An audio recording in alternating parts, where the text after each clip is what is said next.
course, Carol Bundy was used to striking out. Extremely thick glasses, homely. That all changed when she was unexpectedly pursued by a handsome man named Doug Clark. He was gentlemanly, he was charismatic. But the couple's passion would soon be interrupted by an unspeakable series of crimes. You've got a string of women murdered. Now you're thinking, wait a second, we have a serial killer. Now, relive this twisted tale of terror and obsession from eyewitness accounts of the shocking crimes.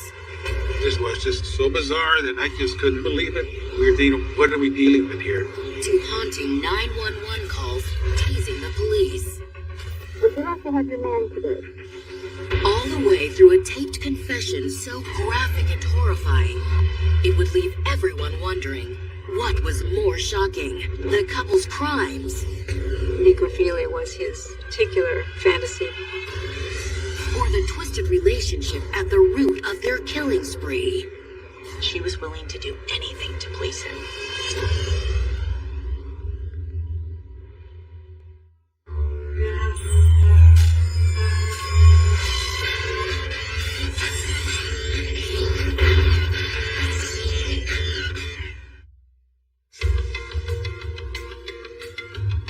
June 12, 1980, North Hollywood, California. It was just after 1:30 in the afternoon when a highway worker was picking up trash along a busy freeway. But among the scattered litter, he soon made an unexpected and shocking discovery. He found the bodies of 2 teenage girls on the side of the road. You can imagine the man was absolutely flipped out. Investigators rushed to the scene and cordoned off the area. The bodies of the 2 dead girls were partially clothed, and each had suffered gunshot wounds. One girl was shot in the head, the other was shot directly in the heart. You have 2 young girls killed execution style. But little did investigators know that finding the 2 young women was only the beginning. Their investigation into the murders would not only turn up more bodies, but would ultimately uncover a shocking tale of love, violence, and fantasy turned deadly.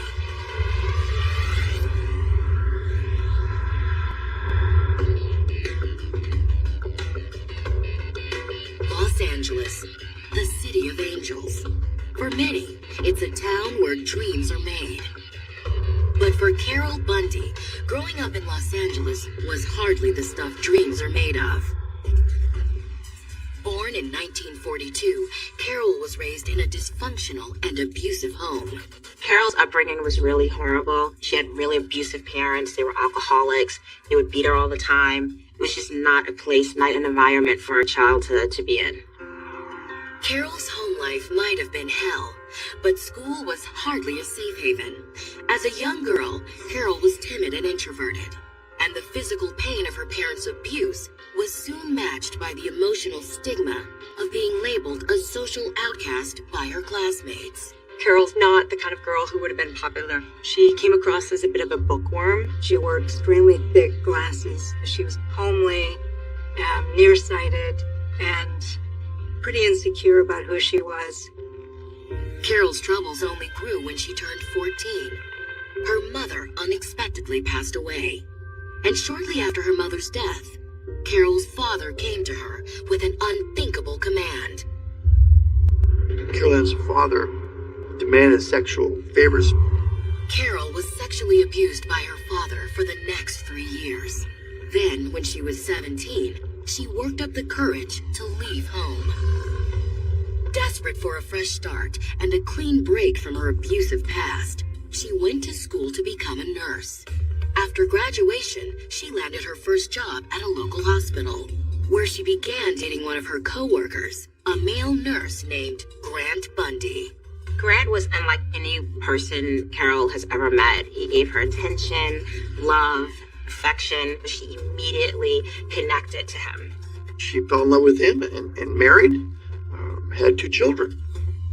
But Carol's dream life wouldn't last. After a few years, her marriage with Grant started to strain. He became abusive, physically abusive, and her life once again fell apart. 37 years old, Carol packed up her kids and left Grant. But it wasn't long before the single working mother began to feel lonely and depressed.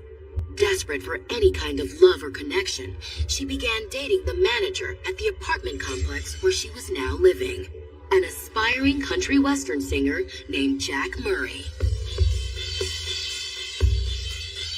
Carol and Jack had a hot and heavy relationship, and she decided that he was going to be her man.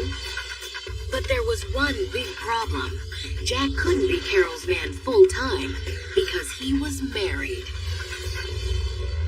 Jack had no intentions on leaving his wife for Carol. He communicated that to her several times.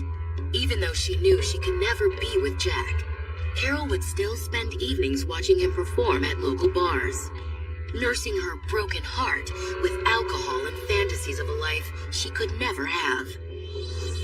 But it was one night, as she sat pining over a love that would never be, that another man unexpectedly walked into her life. A tall, dark, and devastatingly handsome 32-year-old named Doug Clark. She was amazed that this good-looking guy would approach her, of all women in the bar.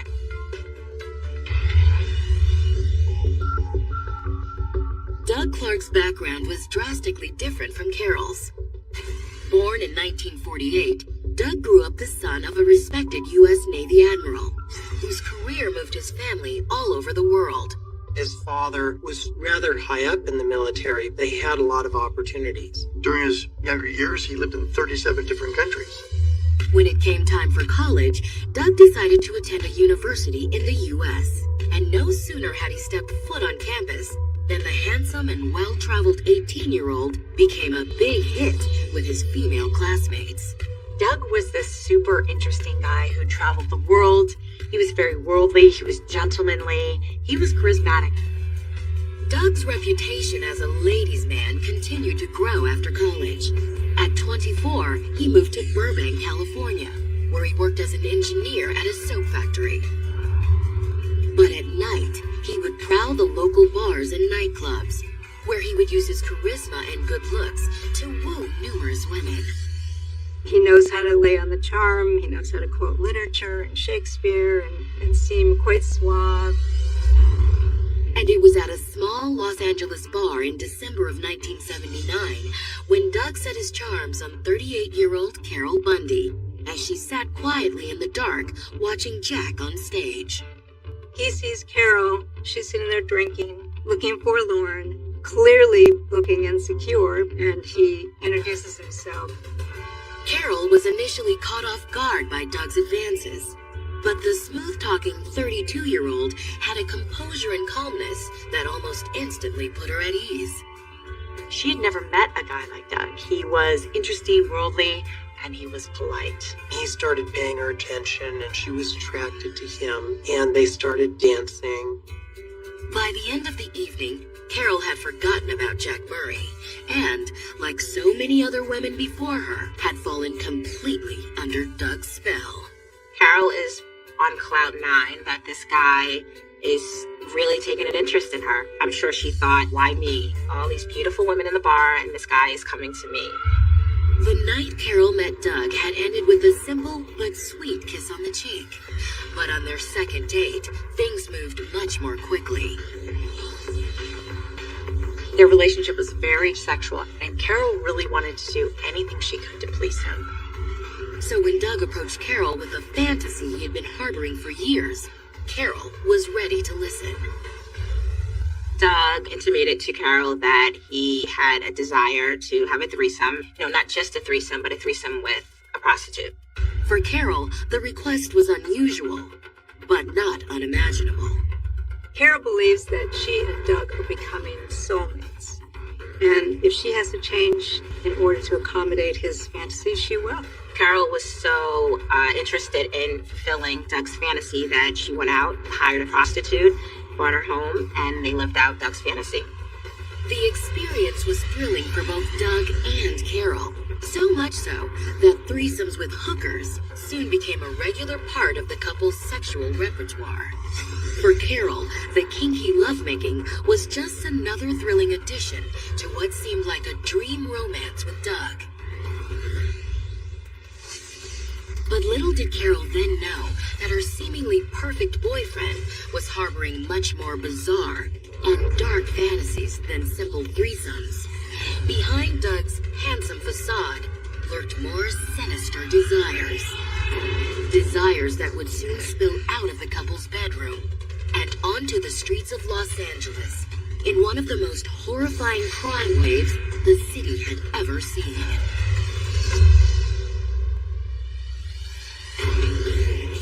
Coming up, police investigating the gruesome case of the two dead women get a mysterious phone call. Police got an anonymous telephone call from a woman saying that she knew something.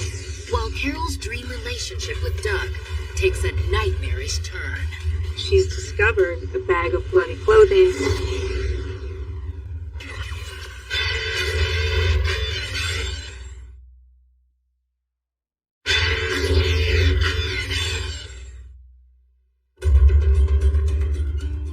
When it came to romance, Carol Bundy had nothing but bad luck.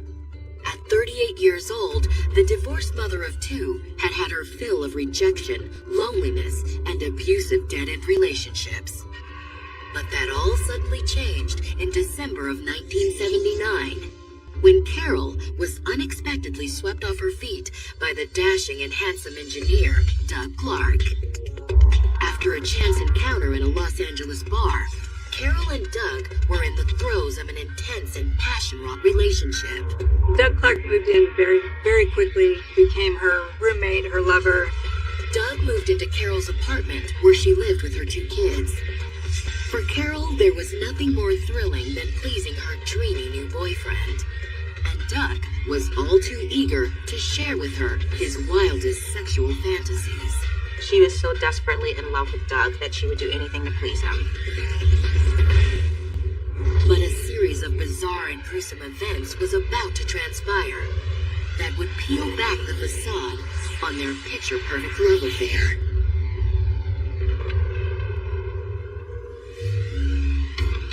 It began on the afternoon of June 12, 1980, when a Los Angeles City employee made a gruesome discovery alongside a North Hollywood highway.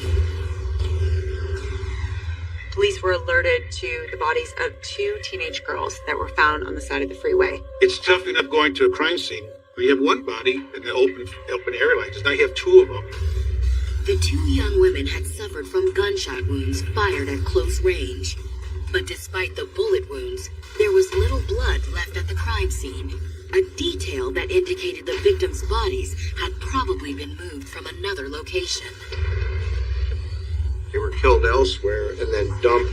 It made it difficult for police because they didn't know what the real crime scene was. Another challenge faced by investigators was figuring out who the young women were. Police were unable to find any identification at the crime scene. The police didn't have any clues. That's very troublesome. Desperate for answers, investigators had the bodies transported to the county medical examiner. No sooner were the victims on the autopsy table than a vital and specific clue was uncovered. It was a 25 caliber gun that was used. It's a unique type of weapon. Detectives immediately began searching a haystack. But 2 days later, police caught a huge break. Police got an anonymous telephone call from a woman saying that she knew something. Hello. Some time back, you were having a series of murders involving prostitutes in Hollywood.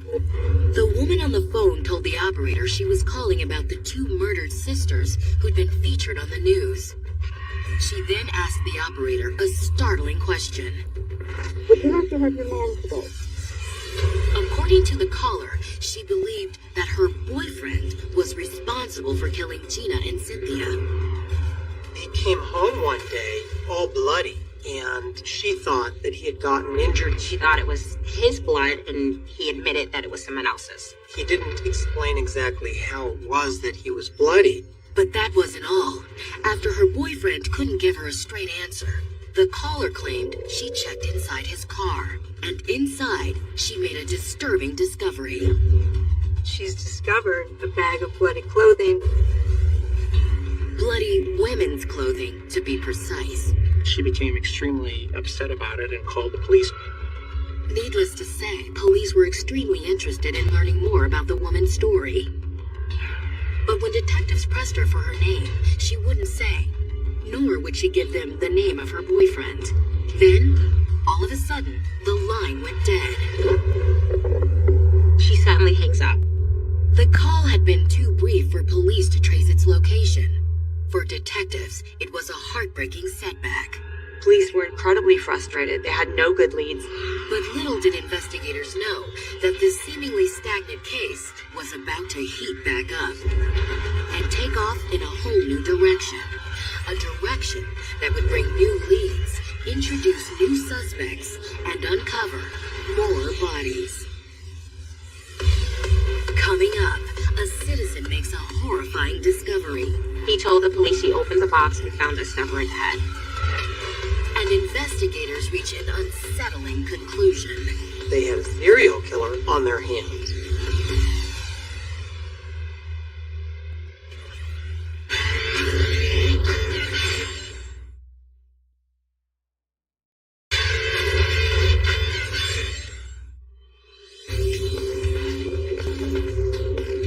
The summer of 1980 brought long-awaited romance into the life of 38-year-old nurse Carol Bundy. She had fallen hard for handsome and charming engineer Doug Clark after the two had met in a Los Angeles country western bar. He was charming. He was everything that she wanted and she thought she needed in her life. Carol was able to provide Doug with something he needed as well. Soon after they got together, Doug confided in Carol that he had a deep desire for threesomes with prostitutes, and Carol welcomed the opportunity to both spice up their sex life and please her man. He needed somebody that was willing to bring in other women into the relationship. She became a person willing to do whatever he wanted to please him.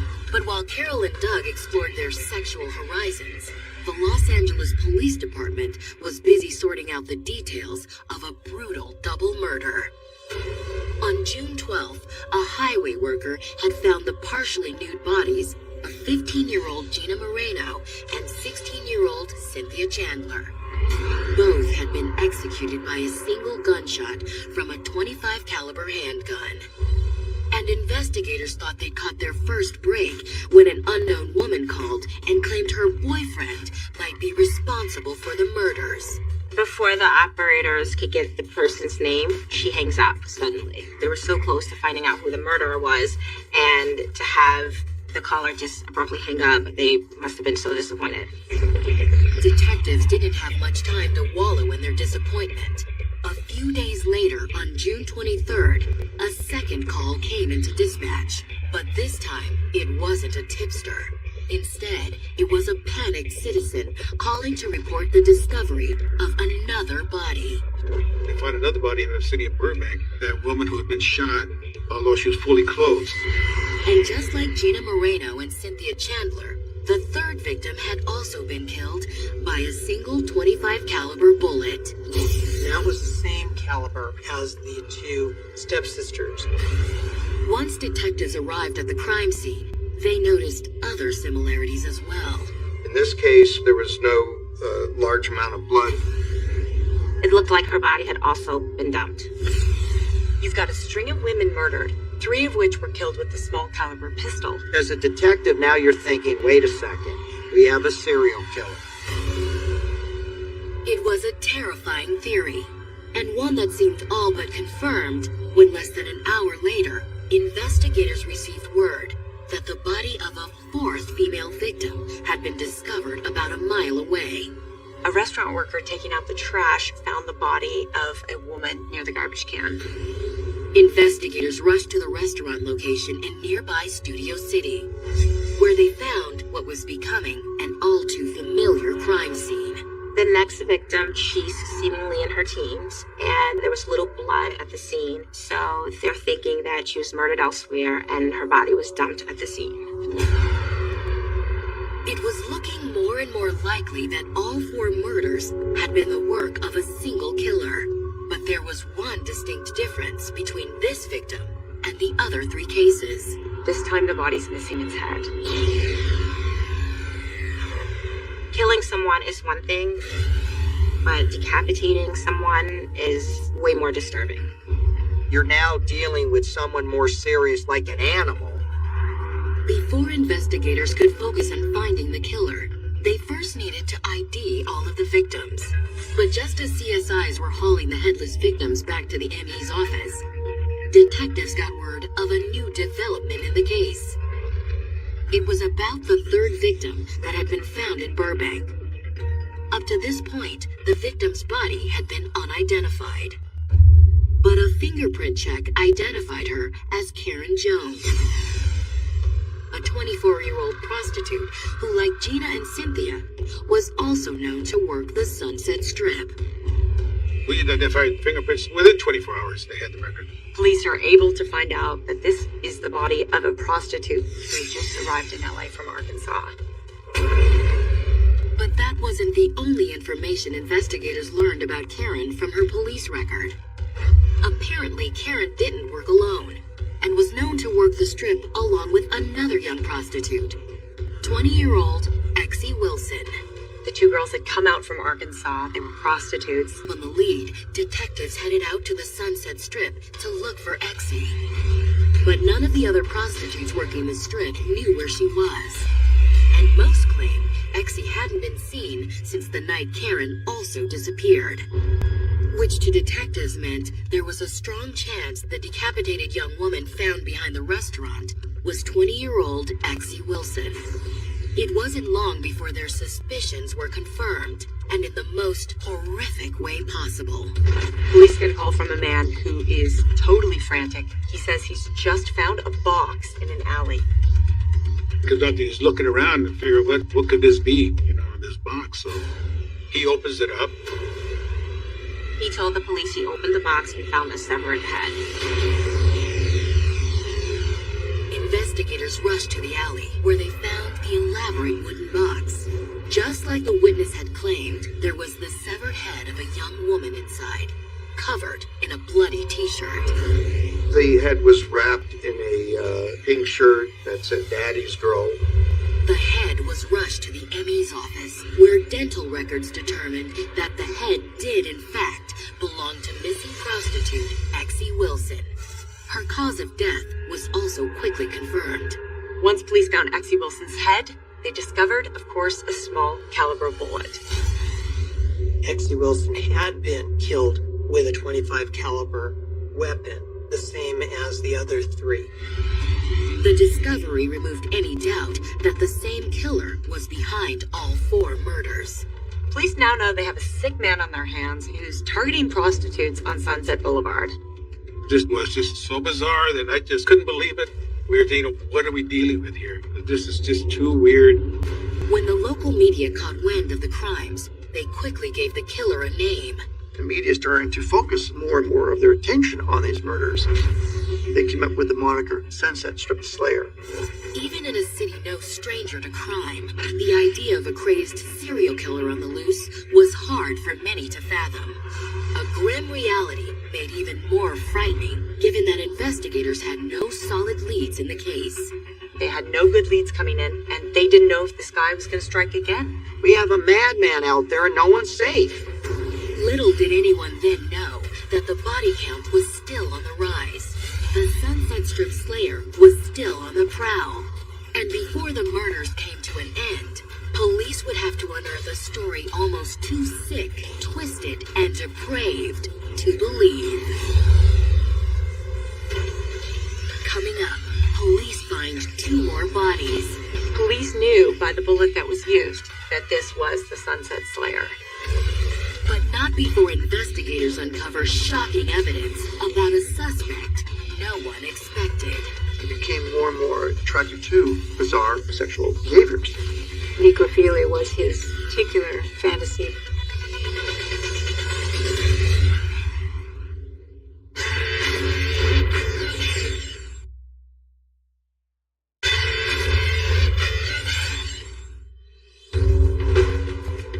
After years of moving from one bad relationship to another, 38-year-old Carol Bundy had finally found the perfect combination of security and sensuality in 32-year-old Doug Clark.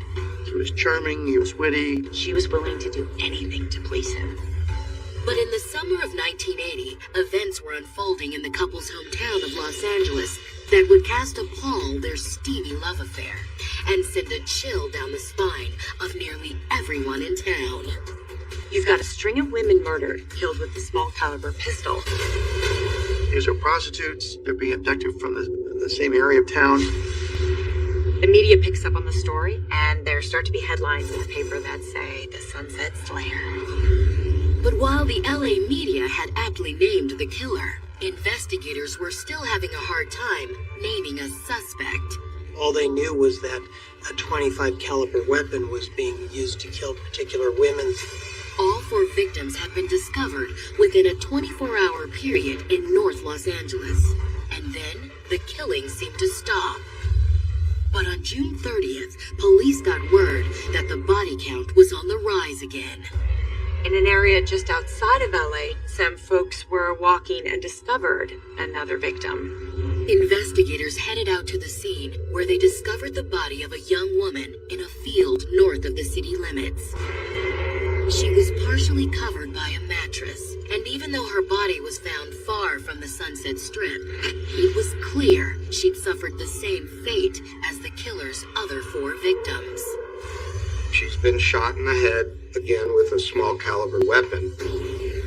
Police knew by the bullet that was used that this was the Sunset Slayer.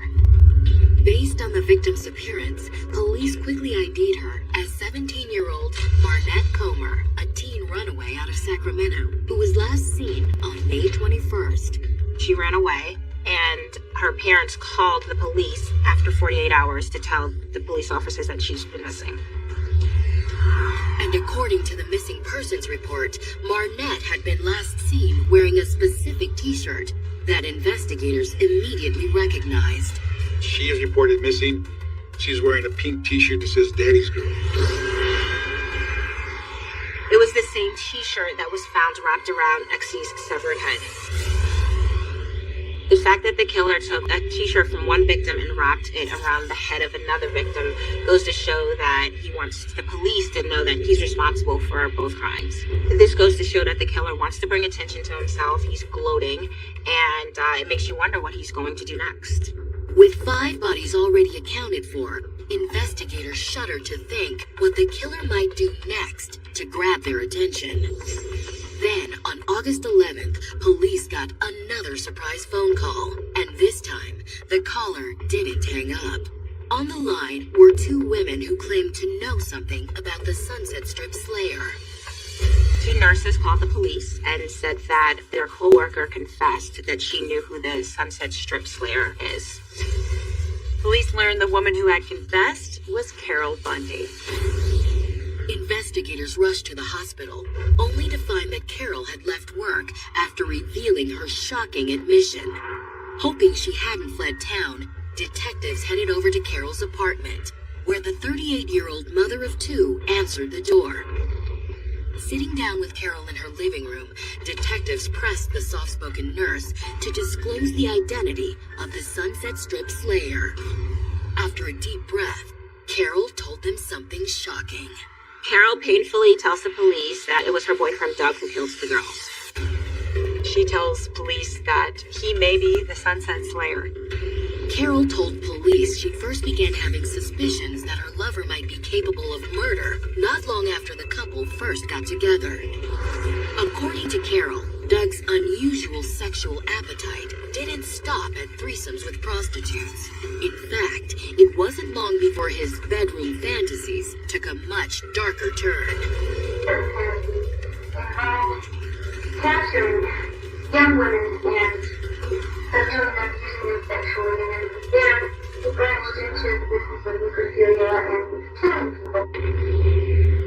Necrophilia was his particular fantasy. I was thinking it was just pure fantasy, and I didn't think it was any possibility that it would be out there. But Carol's doubt that Doug would ever act on his gruesome fantasies suddenly evaporated when one day Doug came home from work, covered in blood. Doug told Carol he'd picked up 17-year-old Barnett Comer earlier that day, along a local street. Even though the teen runaway wasn't a working prostitute, she was desperate for money. Doug convinced her to get in his car. then drove the teen to a remote area just outside of town, where he shot her to death with his .25 caliber pistol. Carol told police she was shocked by the confession. It's one thing to talk about the fantasy of a dead body. It's another thing that her lover is a killer. Carol hoped that Marnette's murder would put an end to Doug's dark desires, but she discovered it had only whet his appetite. A few weeks after killing Marnette, Doug showed up again at their home, covered in blood. He told Carol that earlier that night he picked up 2 teen prostitutes, Gina Moreno and Cynthia Chandler. Doug had driven the girls to a remote part of Burbank where he'd requested a specific sexual service. He told Cynthia to perform oral sex on him while Gina watches from the back seat. But in the middle of the act, Doug pulled out his pistol and shot Gina in the head. And as Cynthia screamed in horror, he turned the gun on her. As the other girl looks up to see what happened, he shoots her in the head as well. I didn't have a chance to even be aware of what was going on. It was bang, bang. He dumps their bodies on the side of the road like trash and then drives home.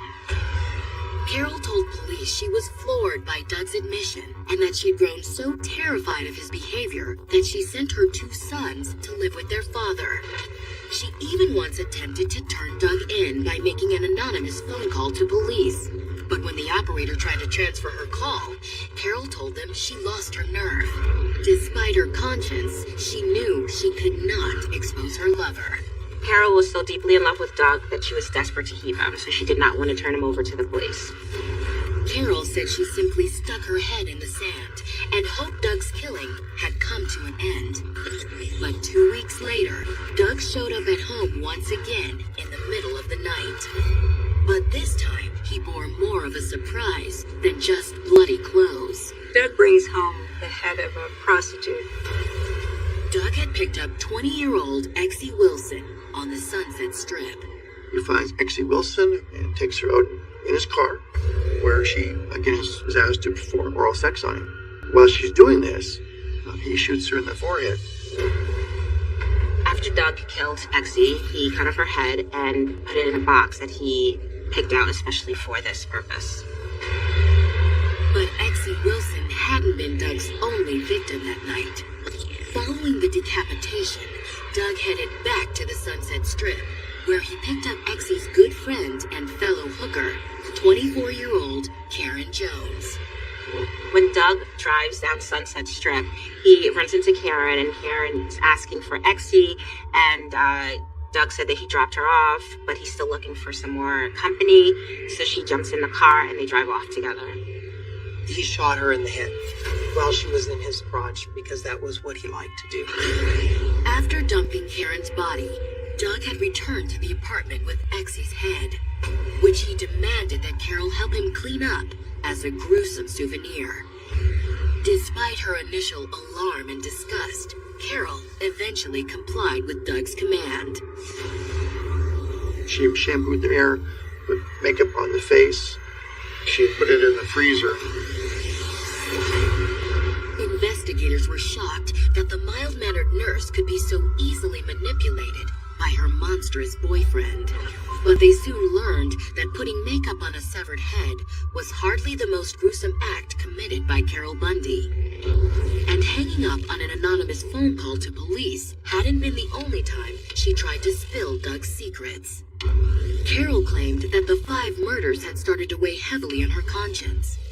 And the news frenzy surrounding the killings had her convinced police were close to connecting the dots and figuring out Doug was behind the crimes. Needing to relieve some tension, she headed to a nearby bar, where she ran into her old flame, married country singer Jack Murray.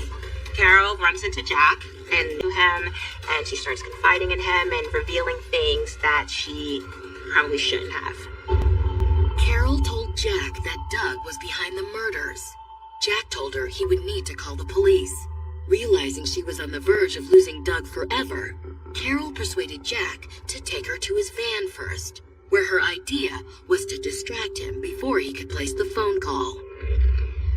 Carol offers sexual favors to Jack to keep him silent.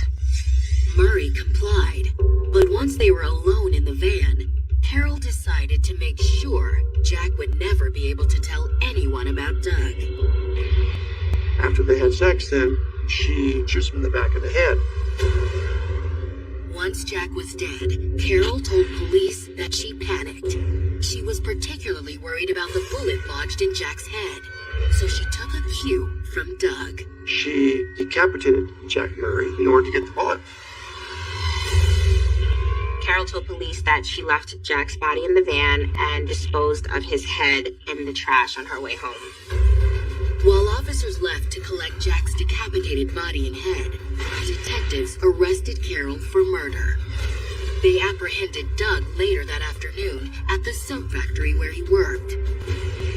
But just when it seemed like cops had closed the case on the Sunset Strip slayer, startling new evidence would be revealed. Evidence so horrifying, not even the most hardened authorities could stomach it. Coming up, Doug Clark stands trial for the 5 murders he's accused of committing. But his court proceedings begin with a bizarre twist. He decides he's going to represent himself. And this tale of fantasy gone wrong takes an even darker turn. He started bringing the head into the shower with him.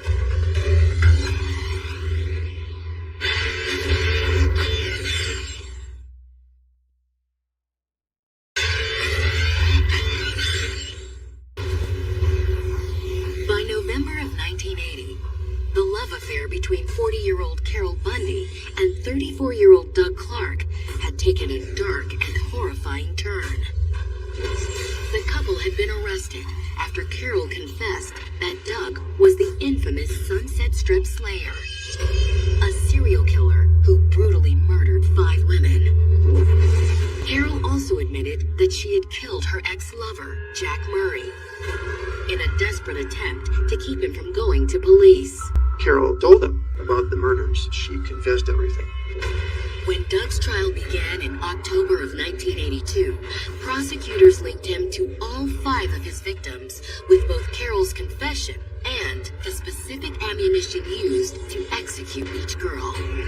Every time a bullet is fired from a gun, it leaves striations on both the bullet and then there's the shell casing.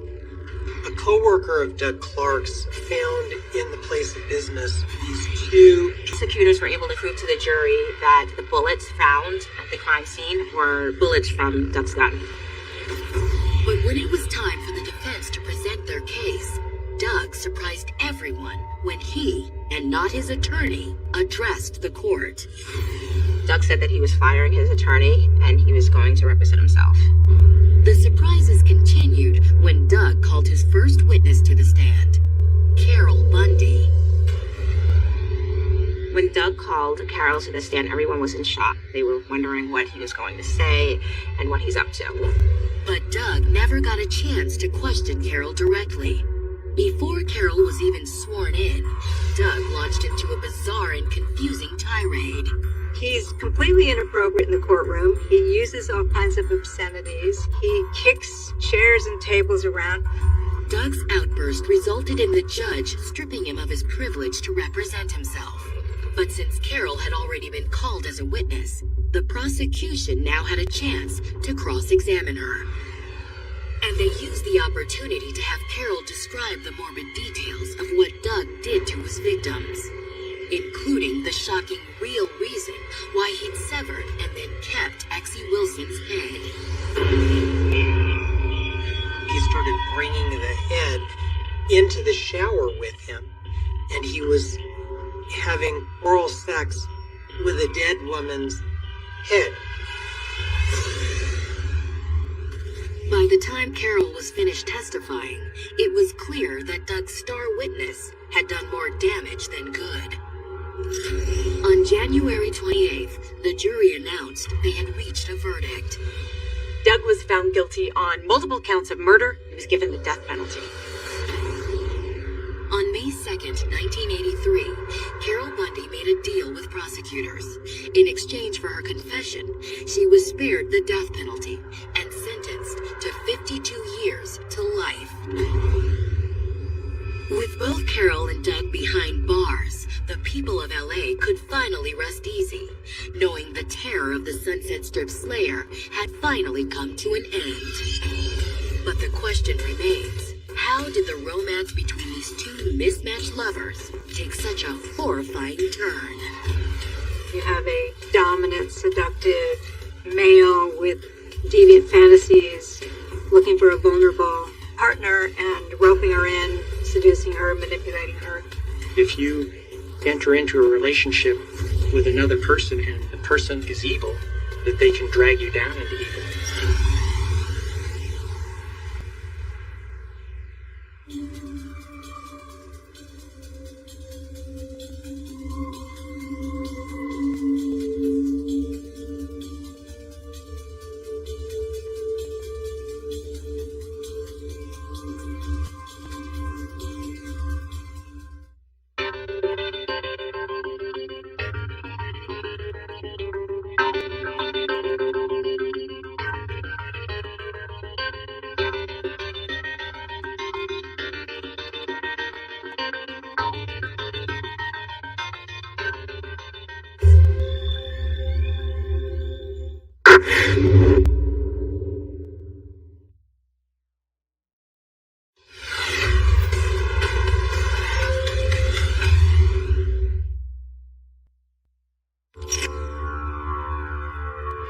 Charlene Williams was a spoiled rich girl, searching for a new thrill. She needed a lot of excitement. She needed something new. Gerald Gallego was the ultimate bad boy, looking for a partner in crime. He was on a path for bad things from the very beginning. When they first got together, their red-hot chemistry ignited a fiery romance. Charlene liked to be sexually submissive, and Gerald was definitely sexually dominant. But the lovers' sadistic sex games would spiral out of control. There was a dead body that had been shot several times in the back of the head. And when the awful truth behind this twisted romance was finally unraveled, it would both unveil a shocking series of crimes. They're picking up teenage girls, raping them, killing them, and then moving on to the next batch. And put police on a chase to stop two killers before their body count could rise again. I'm sure some of her neighbors have absolutely no clue that they are living next door to a serial killer. The Gallegos were your quintessential killer couple.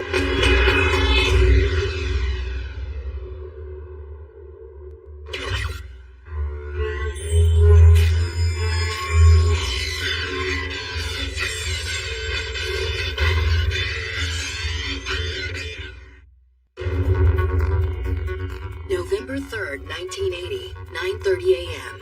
It was a quiet fall morning in Sacramento, California. A motorist was driving along a rural roadway just north of town when he saw a young man lying by the side of the road. When the driver approached the body and observed it closely, he noticed that there was a massive amount of blood all over the victim's face. Sacramento police quickly arrived on the scene. As soon as they inspected the body, it was clear the victim hadn't suffered an accident or a hit and run. He had been shot more than once in the back of the head. In a town like Sacramento, local police were no strangers to violent crimes. But murder was a rare occurrence out in the countryside, especially one so cold-blooded. What type of a person would drive a young man out into the middle of nowhere and shoot him execution style in the back of the head? They just took him off and just boom, boom, boom, 4 times, execution style. And then just abandoned. What investigators didn't then realize was that the search for answers would expose not one, but a series of scandals and crimes so shocking they would rip apart Sacramento's sense of safety, and along the way, unveil a pair of vicious killers, the likes of which police had never seen.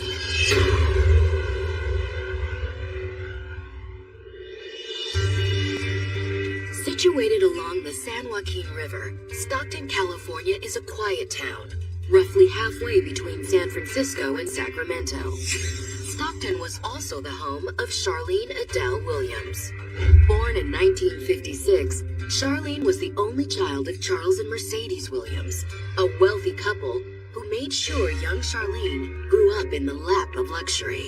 Her father was an executive for a grocery store chain and pretty much gave his daughter whatever she wanted as daddy's little girl. She had the silver spoon. She had all the privilege that any girl of her age could ever want. In addition to being spoiled, Charlene was also something of a child prodigy. In grade school, she tested with an IQ of 160, which is considered genius level. She also had a prodigious talent with the violin. But Charlene's idyllic childhood hit a speed bump when her mother was hurt in a car accident while Charlene was still a young child. Charlene had to stay with her and take care of her, so she probably grew up really fast, having to care for her mother. The accident forced Charlene to take over other duties as well. With her mother no longer able to travel, Charlene began accompanying her father on business trips. Charlene impressed her father's business associates with her intelligence, but the added responsibility didn't agree with her and sent the promising young girl spinning off course. She became the mother, and she rebelled against that. She didn't want that. In high school, Charlene started acting out by drinking excessively and being sexually promiscuous. What looked like what was going to be a successful life for her quickly changed. She turned her gift and her talent toward rebellion, and she was good at it.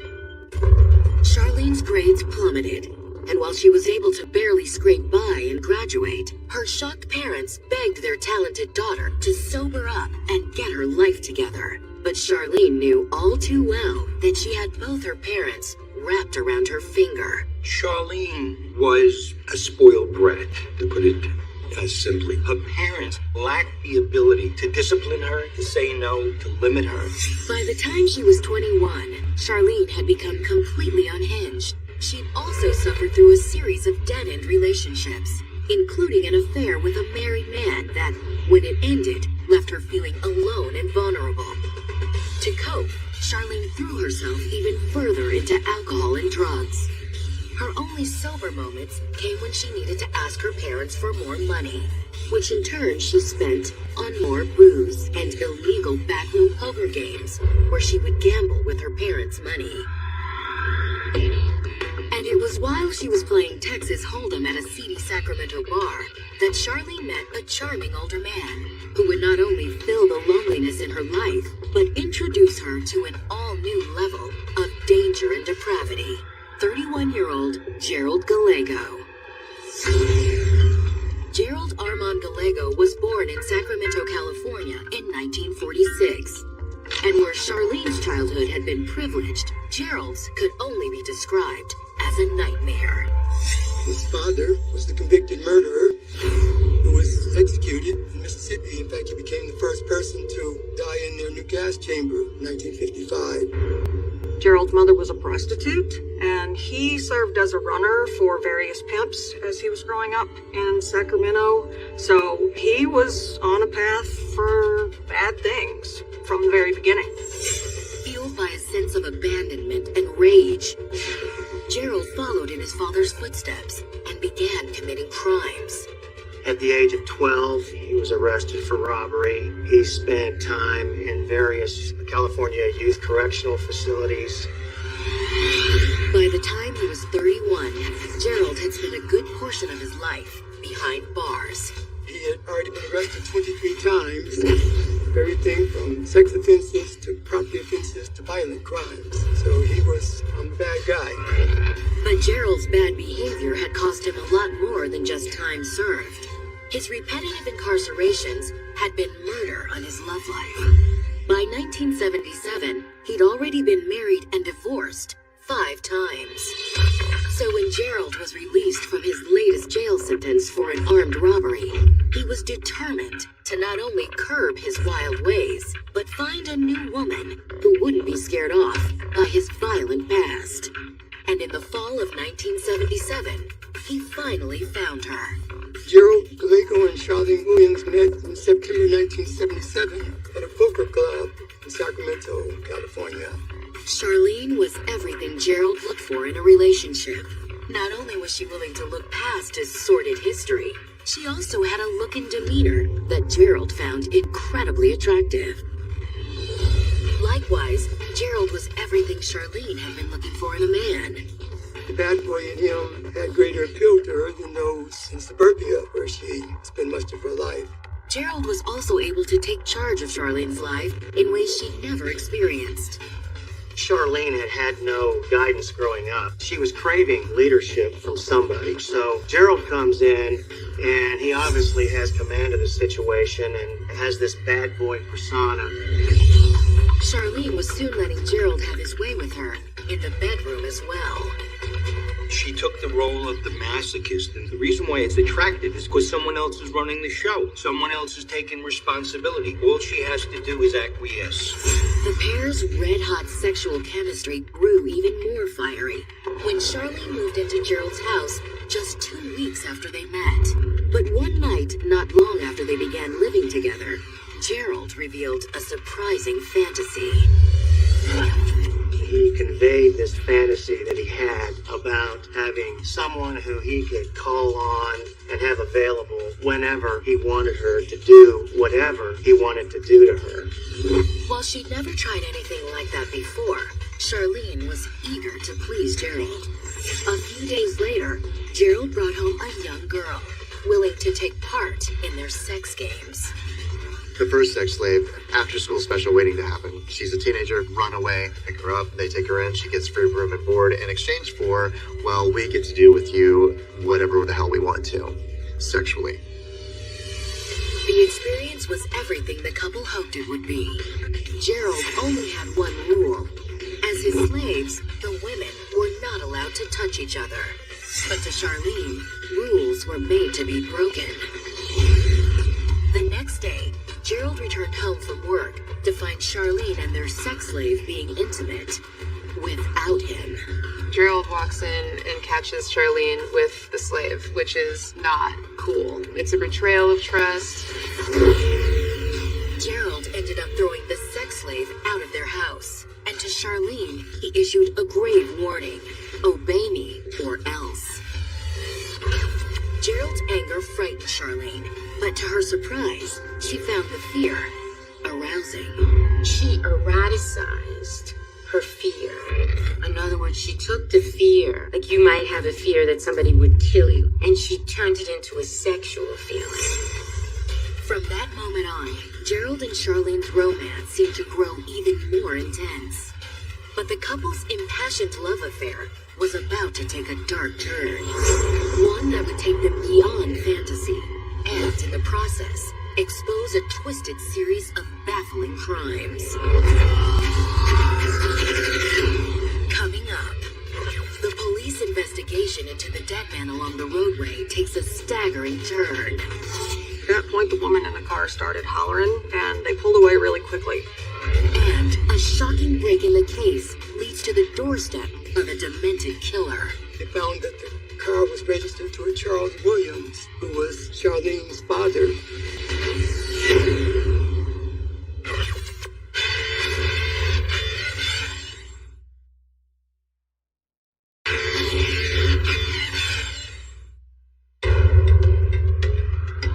It was love at first sight when 21-year-old Charlene Williams first met 31-year-old Gerald Gallego at a seedy Sacramento poker bar in 1977. The couple seemed tailor-made for each other. Charlene was a spoiled rich girl looking for the excitement of a dominant man. And Gerald was a career criminal on the hunt for a submissive woman who would bend to his every wish and desire. She liked being dominated, and he liked someone that he could control, so it was like a perfect match in that respect. And in 1978, after a year of dating, the couple decided to take their unconventional romance to the next level. They got married on September the 30th, 1978 in Reno. While Gerald didn't have any family or friends in attendance, Charlene invited her parents to the ceremony.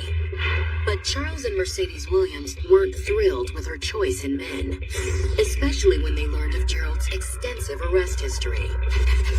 When Charlene introduced Gerald to her parents and told them about his background, of course they were shocked. That would have been any parent's worst nightmare. Not that their dismay could stop Charlene.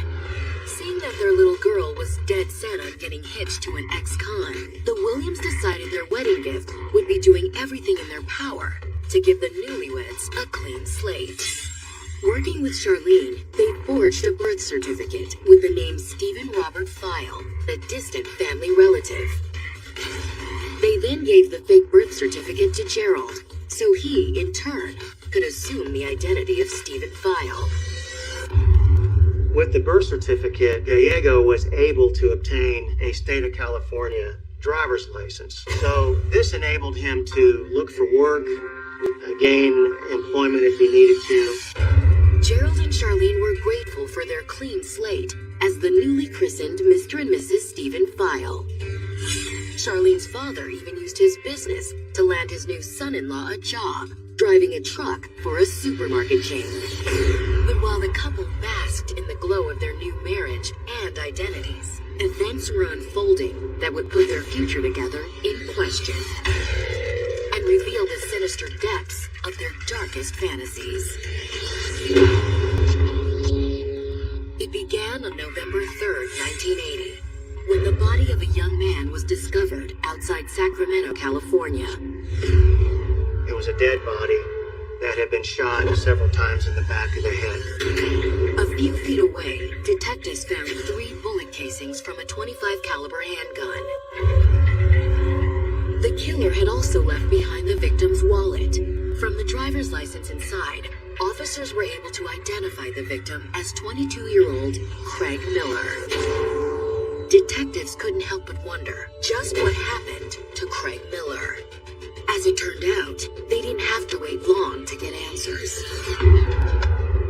The next day, police were visited by one of Craig Miller's fraternity brothers, who claimed he was with Craig the night before his body was found. Inside the shopping center at a restaurant, there was a Founders Day fraternity dinner dance taking place. The fraternity brother said that at the end of the night, he saw Craig and his date, Mary Beth Sowers, leave together. They said their goodbyes and headed out to the parking lot toward Mary Beth's red Honda. But he said that a few minutes later, he was surprised to see them get into an Oldsmobile Cutlass with another couple instead. Were these friends of Craig's and Mary Beth's, or what was going on here? He poked his head in the car and asked Craig where they were going. At that point, the woman in the car started hollering at the fraternity brother, and they pulled away really quickly. Detectives couldn't help but wonder, was the couple in the car Craig's killers? And what had happened to Mary Beth? The fraternity brother told police he didn't know. But before the car had disappeared into the darkness, he had been able to write down its license plate number. Once the police ran the check on that plate, they found that the car was registered to a Charles Williams. It was the same Charles Williams who was Charlene Williams' father. Following up on the lead, detectives visited the Williams home. The Williams confirmed to investigators that they owned the Oldsmobile, but said they didn't drive it. They proceeded to go and interview Charles Williams, and he told the police initially that the vehicle did belong to Charlene. Police asked the Williams if they could account for their daughter's whereabouts the night before. They said Charlene and Stephen left in the Oldsmobile together around 6 p.m. and didn't return until late. As for where Charlene, Stephen, and their car were now, the Williams said they didn't know. But that's when something unexpected happened. As they were being interviewed, Charlene rolled up in the Cutlass. As soon as Charlene stepped out of the car, detectives confronted her and asked her what she and her husband Stephen had been doing the night before. Charlene said they were at a movie the night before. Charlene told them that she'd gotten very drunk last night. They don't know anything about any missing people. Detectives weren't buying Charlene's story, but they didn't have enough evidence to tie her or her husband to either Craig or Mary Beth's abduction. And when police police ran a background check on Charlene and Stephen, they found neither one of them had any sort of criminal record. Both of them come back clean as a whistle. Detectives had come to a frustrating dead end. And with every passing hour, it seemed less and less likely they'd find Mary Beth alive. Wanting to make sure they hadn't let any important information fall through the cracks, they asked Craig's fraternity brother to come back in for another interview. They wanted to make sure that they had gotten all of the information that he was able to provide regarding the abduction. And when detectives showed him a photograph of Charlene and Stephen File, he made a startling claim. The fraternity brother who had seen the car drive away identified a picture of Gerald and Charlene. He identified both of them as the individuals who had abducted Craig and Mary Beth the night before.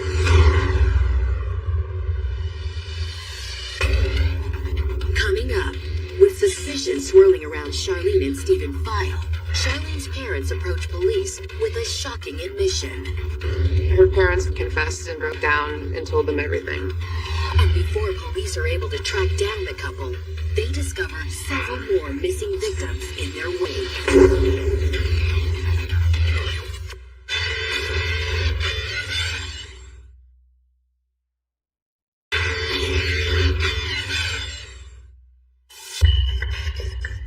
To the outside world, the twisted romance between spoiled socialite Charlene Williams and ex-con Gerald Gallego was anything but conventional. And when they decided to tie the knot, Charlene's parents had helped the couple change their identities so Gerald could leave his criminal past behind. Gerald and Charlene got married under Gerald's new identity as Stephen File. But it would soon become clear that erasing Gerald's criminal history was easier said than done. The 1980 investigation into the shooting death of Sacramento local Craig Miller had turned up evidence suggesting that Charlene and Stephen File might be responsible for his gruesome murder, along with the abduction of Craig's girlfriend, Mary Beth Sowers. The fraternity brother who had seen the car drive away identified a picture of Gerald and Charlene. He had identified both of them as the individuals who had abducted Craig and Mary Beth the night before. Investigators decided it was time to conduct a second interview with Charlene. Unfortunately, they soon learned that might not be possible. Once they came back to Charlene's house, her parents told them that she was gone. Charlene's parents told police that Charlene and her husband had packed up and left in the middle of the night. Was the couple's suspicious disappearance a sign of guilt? When asked, the Williams seemed reluctant to say more.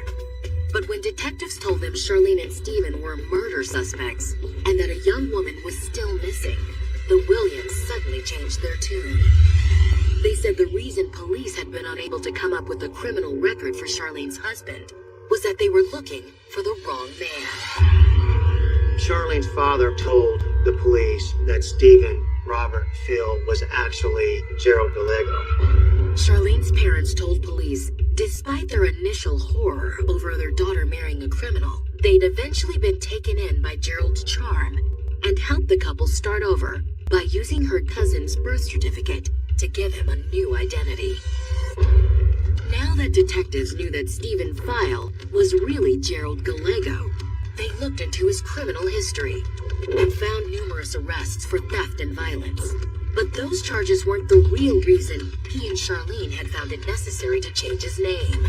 It turned out Gerald had a teenage daughter named Mary Ellen. And in September of 1978, just a few months after Charlene and Gerald met, Gerald's daughter had filed sexual assault charges against him. He was wanted in Butte County for child sex abuse charges. His daughter reported that Gerald had been molesting her since she was 6 years old. According to his daughter's complaint, the sexual abuse had only continued once Charlene entered the picture. For her 13th birthday, Mary Ellen gets raped and sodomized by her own father, Gerald. Charlene seemed to either kind of tune out or just ignore or accept what was going on. With the new revelation that Gerald was a sexual predator, investigators immediately put out APBs for both Gerald and Charlene and enlisted the aid of the FBI. But no sooner had the couple's names gone over the police wire than detectives learned some shocking news. Apparently, Gerald and Charlene had been questioned in another disappearance case that had taken place in a neighboring county earlier that year. 2 months earlier, a 34-year-old bartender and mother of two named Virginia Mokel was reported missing by family members after she didn't come home from a shift one night. Local police had spoken with her co-workers and patrons, who said they remembered two strangers talking it up with Virginia at the bar that night. People in the bar said that she spent a lot of time talking to a couple named Charlene and Gerald. Officers were able to track Charlene and Gerald down the next day. The couple had admitted being at the bar the night Virginia disappeared, but they claimed they left early in the evening and had no idea what had happened to the missing bartender. The police asked a lot of questions, but they had the same story, that they had left early to go fishing the next day. With no evidence to the contrary, police thanked Charlene and Gerald for their cooperation and continued their search for Virginia Mokel. Weeks passed with no new leads, until nearly 3 months later, on October 3rd, 1980, when Virginia's remains were discovered in a secluded area of the Sacramento Mountains. An autopsy determined that she had been beaten and raped before she was strangled to death. But one detail in particular stood out to detectives. Not only had she been beaten and raped, but her hands were tied with fishing line.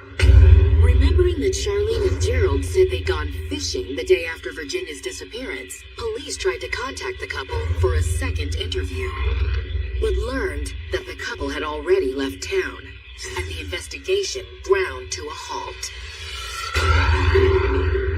To Sacramento police, the revelation that Charlene and Gerald were suspects in a second murder certainly didn't bode well for the chances of finding Mary Beth alive. But unlike investigators in the Virginia Mokel case, Sacramento detectives were soon able to track down a key piece of evidence linking Gerald to Craig Miller's murder. In searching for clues to the couple's whereabouts, investigators learned that Gerald had been working a few shifts as a bartender at a pub downtown. When they spoke to his co-workers, they described Gerald as egotistical and impulsive, and that he liked flashing around his .25 caliber pistol. One time, when he was working as a bartender, he was trying to show off to a customer his shooting skills, so he shot the .25 caliber pistol up into the air. Upon learning the story, investigators immediately dug the bullets out of the pub's ceiling and sent them to the ballistics lab for testing. And it turned out that the bullets from the ceiling were identical to the bullet fragments retrieved from Craig Miller's skull. It was damning evidence and convinced detectives more than ever that Charlene and Gerald were not only sexual deviants, but cold-blooded serial killers. But questions still remained. Where were they now? And what had they done to Mary Beth, who was still missing? As the search for the couple drug on for weeks, detectives started to think they'd never find Charlene or Gerald, until they got help from an unexpected source. That November, Charlene's parents contacted police and confessed that, despite what they'd claimed earlier, they had been in touch with their daughter after she and Gerald unexpectedly vanished. They had left the state by then and ended up in Omaha, Nebraska. They were running out of money, so Charlene, again, went to Daddy and asked him to wire funds. To investigators, the Williams admission to wiring Charlene money offered the perfect chance to catch the killers, because the next time the lovers came to collect it, the FBI and police would be waiting for them. Coming up, investigators finally catch up to the couple. And once Charlene and Gerald are in their grasps, police realize they have something much worse than serial killers on their hands. One word to describe Gerald is that he's a monster.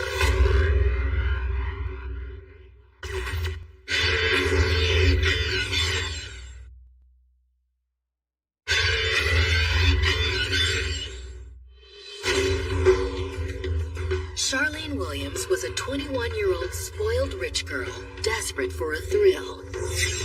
And in the fall of 1977, she found it in the form of a torrid love affair with 31-year-old criminal Gerald Gallego.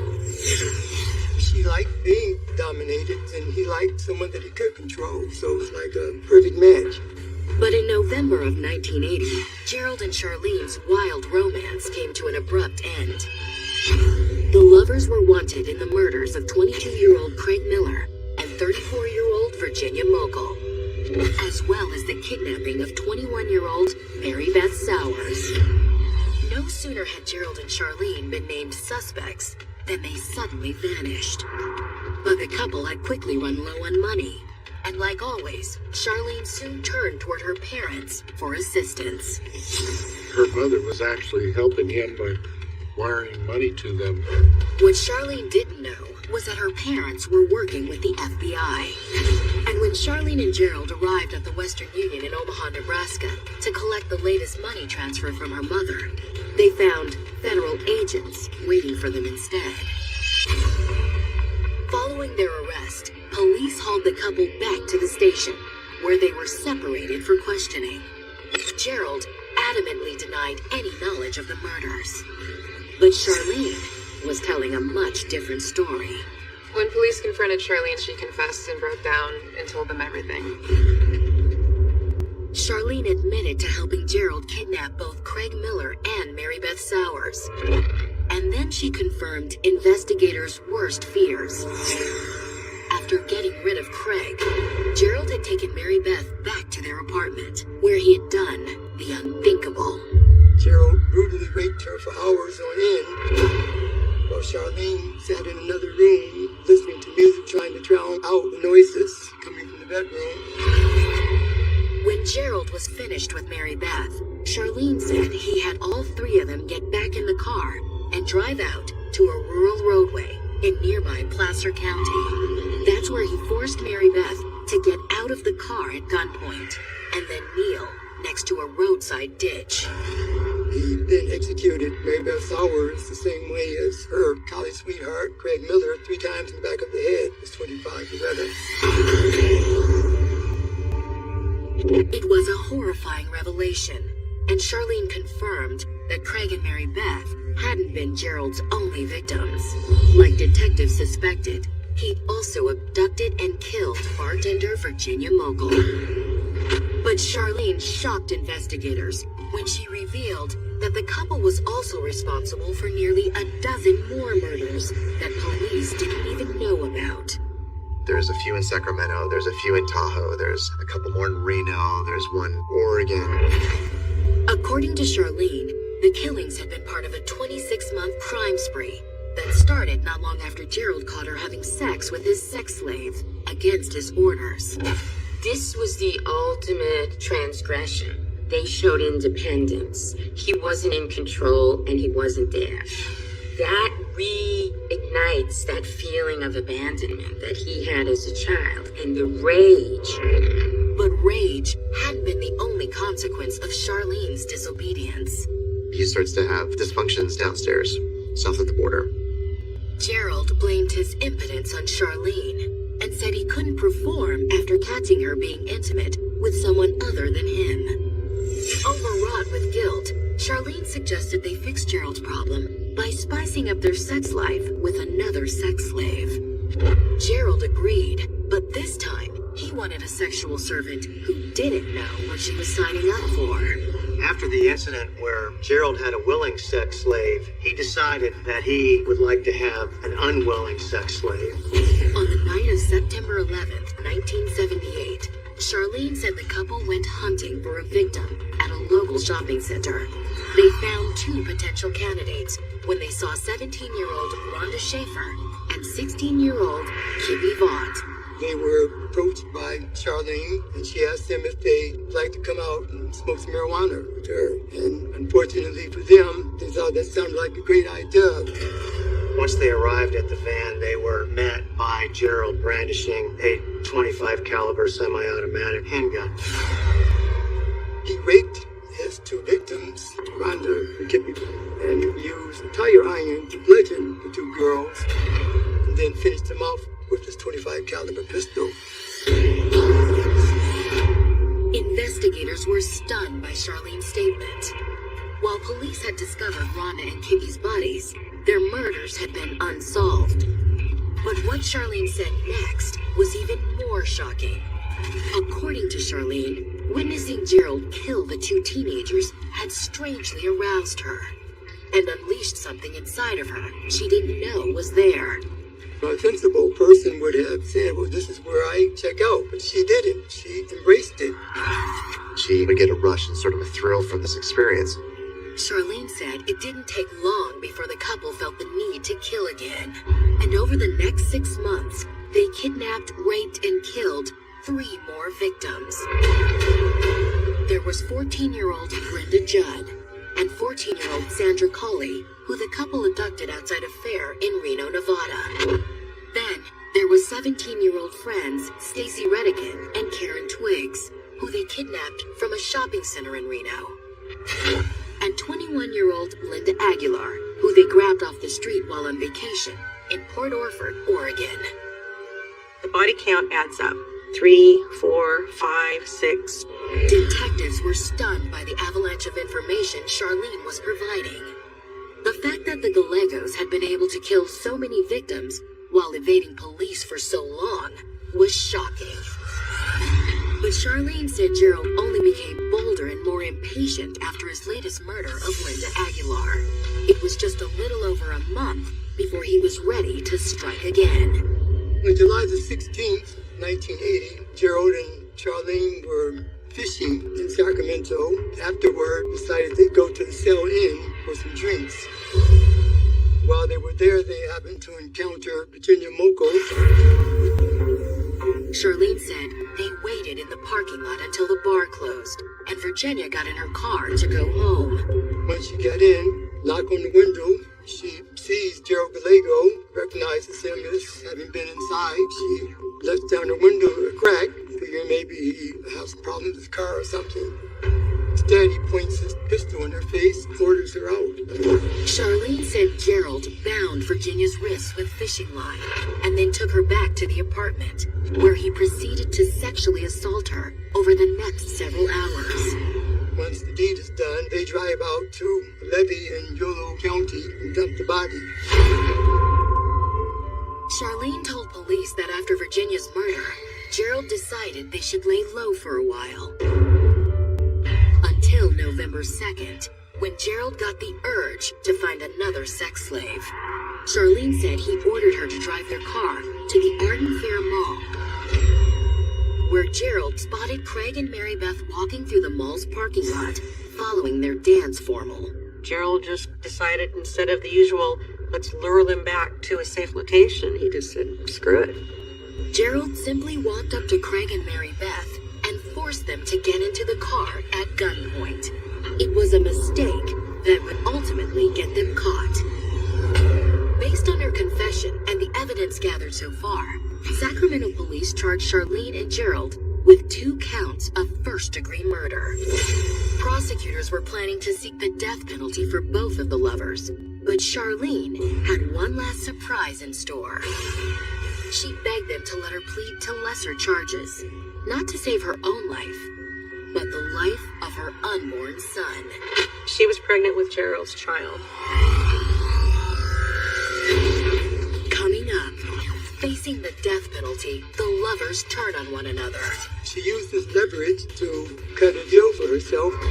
And while Charlene cuts a deal with prosecutors, Gerald makes a shocking decision. He made the worst mistake that you can make.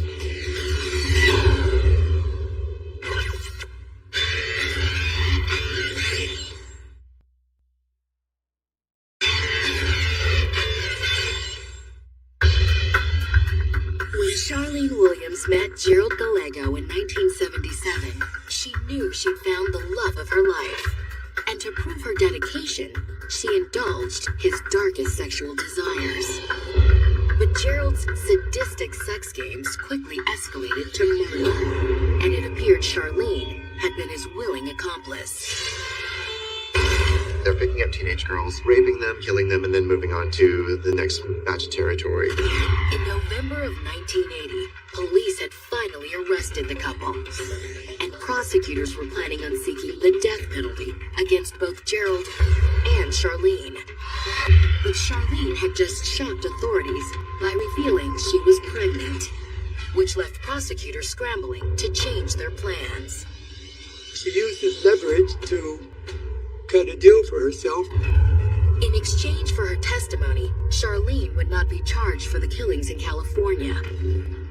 Instead, she would be allowed to plead guilty in Nevada and receive the minimum for a life sentence there, almost 17 years behind bars. 2 months later, in January of 1981, Charlene gave birth to her and Gerald's son while in jail. Her parents raised the boy and changed his last name to theirs, presumably to protect him. In November of 1982, Gerald Gallego stood trial for the murders of Craig Miller and Mary Beth Sowers in Sacramento, California. When proceedings began, Gerald shocked the courtroom by declaring his intentions to represent himself as his own defense attorney. Gerald, being the arrogant, manipulative person that he was, decided that the best way to beat these charges was to represent himself. And in a shocking move, Gerald began his defense by calling his wife, Charlene, to the stand. But as he questioned Charlene in front of a stunned courtroom, it quickly became apparent that proving his innocence was not Gerald's primary concern. One of his goals was to keep Charlene on the stand for several days, and the only objective that would serve is to break her publicly in front of the jury. Gerald thought all he had to do was to be able to get Charlene on the witness stand and he could control her as he had in the past. It was a strategy that would ultimately backfire. She buckled at times, was emotional, but she held up with her story, and his defense fell apart. It was a pretty much slam dunk case for the prosecution.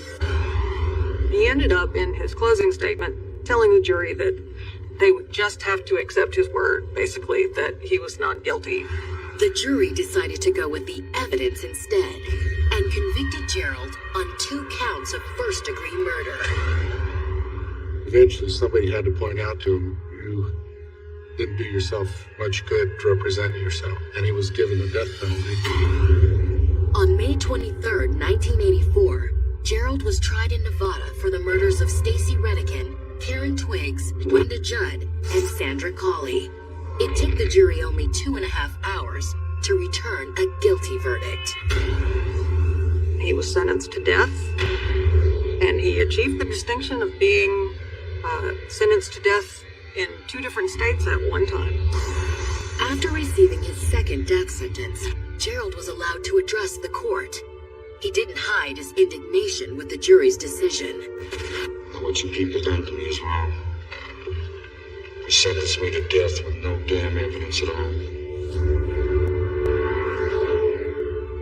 While Gerald was hauled off to death row, Charlene began serving her time in a women's-only detention center in Carson City, Nevada. In 1997, Charlene was released from prison after completing her nearly 17-year sentence. She's a housewife. She's remarried. I'm sure some of her neighbors have absolutely no clue that they are living next door to a serial killer. But even though she helped put Gerald Gallego on death row, it seemed her feelings for him would never die.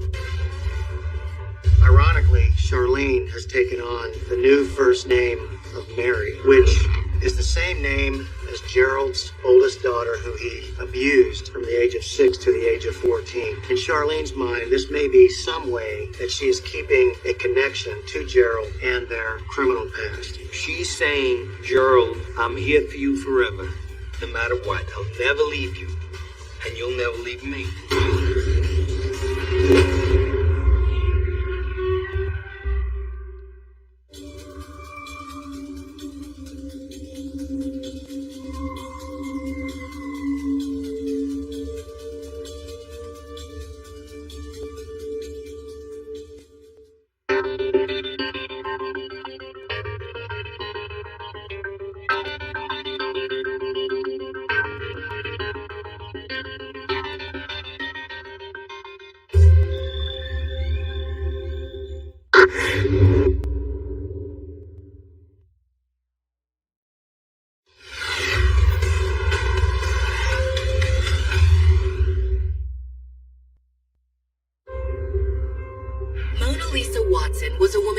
reeling after a devastating tragedy. She was a victim of a sexual assault. She found the protector she needed in Michael Howell, a violent ex-con with a thirst for mayhem. For Michael, violence was a solution to everything. He felt powerful with God in his hand. He even had a name for it, called his gun Jesus.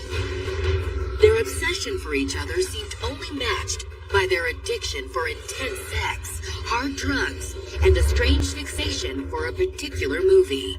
They had a bizarre obsession with the film Bonnie and Clyde. He fancied himself Clyde, he fancied Mona Lisa Bonnie. But when the couple decided to turn their twisted fantasies into deadly reality, The officers noticed this pool of blood. police would be left wondering not only when the rampage might end, They committed 2 deadly robberies within hours of each other. but how to stop 2 killers whose bloodlust and depravity seemed to know no end. They wanted to be famous for committing murder and mayhem. It was clear they were determined to go out in a blaze of glory. He wasn't going to ever be taken alive. They were going to go out in a shootout with the police.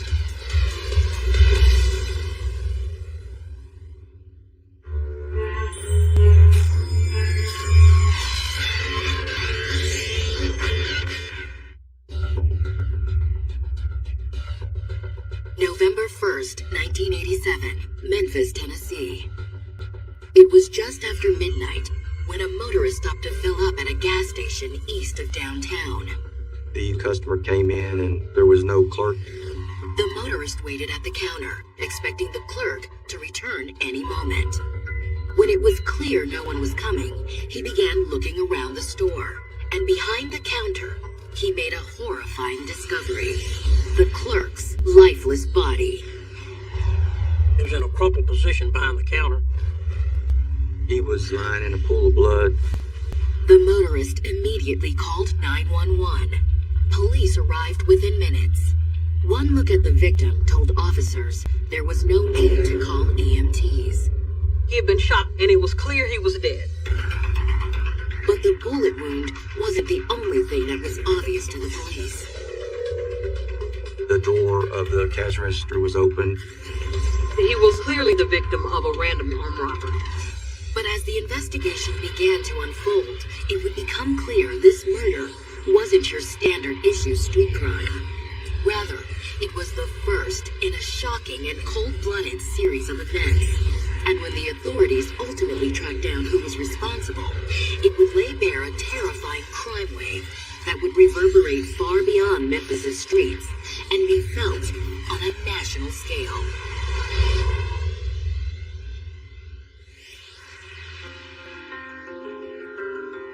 Memphis, Tennessee, birthplace of the blues. Memphis was also home to Mona Lisa Watson.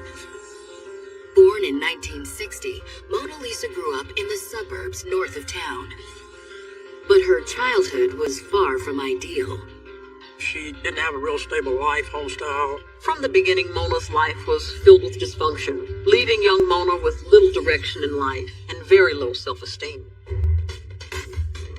And because of her low self-esteem, as Mona Lisa grew into a young woman, she found herself drawn to men who weren't lacking in the confidence department. For most women, bad boys, I think, are appealing because of their self-confidence. A lot of girls, they'll hang on to guys who they think are strong. But instead of finding the bad boy of her dreams, most of Mona Lisa's relationships ended up being nightmares. She dated a lot of stereotypical bad boys, bikers, ex-cons, barflies, and a lot of them weren't very nice. By the time she was 27, Mona Lisa had already racked up a lifetime's worth of failed relationships. She had been in and out of relationships and had been married or divorced 3 times. But if 3 failed marriages weren't enough to leave Mona Lisa feeling disenchanted when it came to romance, in 1987 something happened that destroyed her faith in the opposite sex. She'd been a victim of a sexual assault. The rape left Mona Lisa feeling both angry and vulnerable, and she soon turned to substance abuse as a way to numb the pain. She was getting farther and farther into drugs and alcohol. As a result of that sexual assault, she was pretty well down and out. In the months after the sexual assault, Mona Lisa was still struggling to piece her life back together. She'd gotten a job as a photo developer and moved into a new apartment on the southeast side of town. She was still working through her substance abuse issues, but the scars of her rape still remained. She was distrustful of others and very guarded. She trusted no one. Which meant love was the last thing on Mona Lisa's mind when she walked past her apartment swimming pool on an afternoon in August of 1987 and caught the eye of the man who'd not only capture her heart, but change her life in ways she'd never imagined.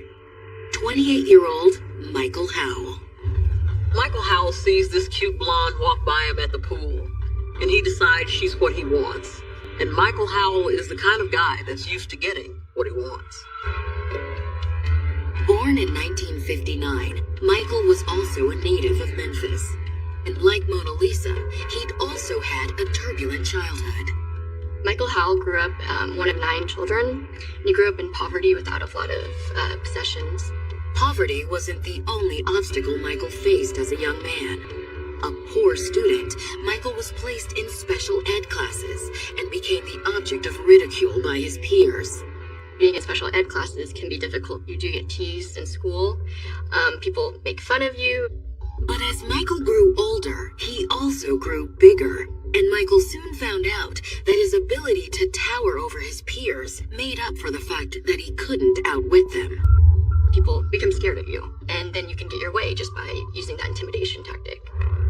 But as Michael got older, he realized he could use his physical prowess to get more than just revenge over those who teased him.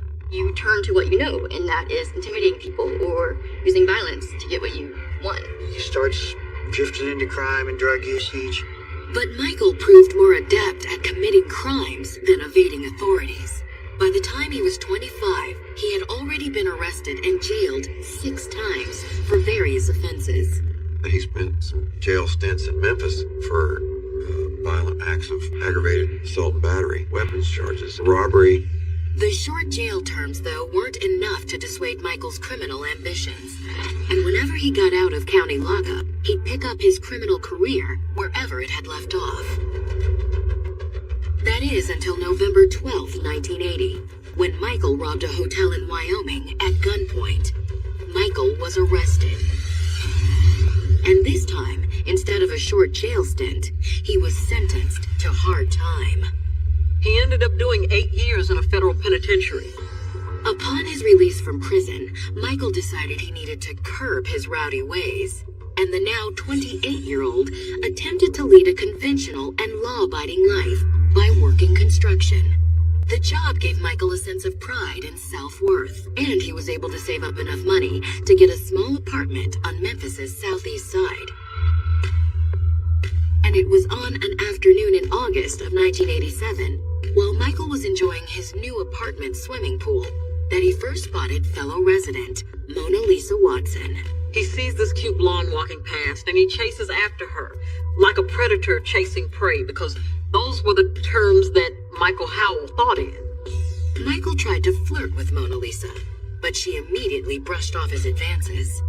She was still closed off. She didn't want anything to do with men or romance at this point in her life. But Michael wasn't easily dissuaded. After their first meeting, he began keeping an eye out for her. He looked for opportunities to speak to her at their apartment complex. She wasn't interested, but he just kept coming around.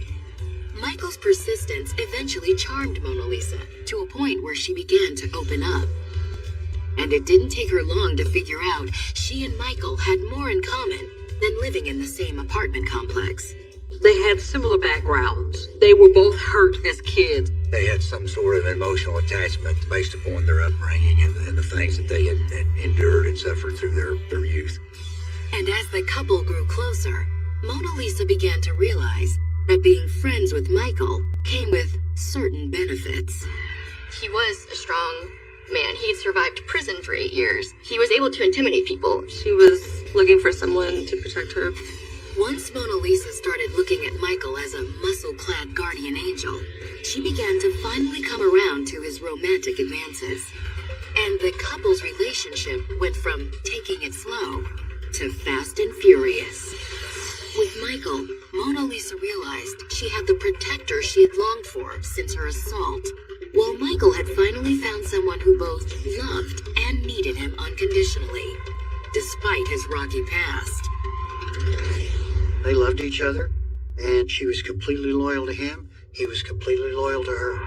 By the fall of 1987, just 2 months after they first met, the blossoming love affair between Michael Howell and Mona Lisa Watson seemed brighter than ever. But an unexpected series of events was about to unfold. Events that would unearth a shocking series of crimes and unmask a pair of vicious killers, the likes of which Memphis had never seen. Coming up, the investigation into the murder of the gas station clerk connects to a larger web of crimes. Another gas station attendant had been killed. And an eyewitness leads investigators to their first break. It looked like he was back to killing people. He had murdered 2 people in one night. He was on a rampage.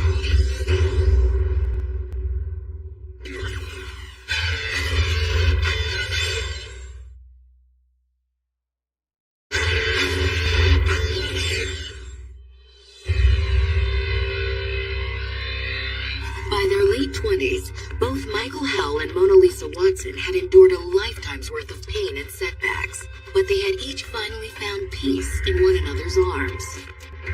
She had an impression on him that he wanted to be somebody in her presence. But as Mona Lisa and Michael were soaking in the good vibrations of their budding romance, local police were trying to wrap their arms around a brutal murder investigation.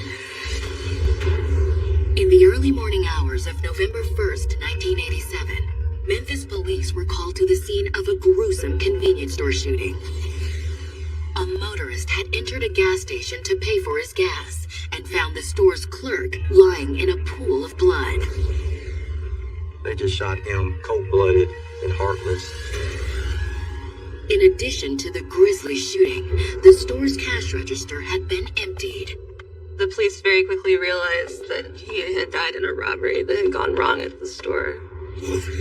But outside of the bloody crime scene and the empty register, detectives had little else to go on. It was the middle of the night, there weren't a lot of witnesses, and it was a remote location. According to the store manager, the clerk on duty that night was 39-year-old James Poole. And a check into James' background revealed no indication that the man was anything other than a hard-working employee. It was a senseless, horrendous killing of a human being who merely woke up that morning and the only thing he did wrong was go to work. But investigators' theory that James Poole's murder had been an isolated robbery was challenged when less than 24 hours later, they got word that a second gas station attendant's body had been found. The phone call that they received was that another gas station attendant had been killed. When investigators arrived at the second gas station, they found a familiar scene. The store's clerk, 59-year-old Alvin Kennedy, was lying in a pool of blood behind the counter.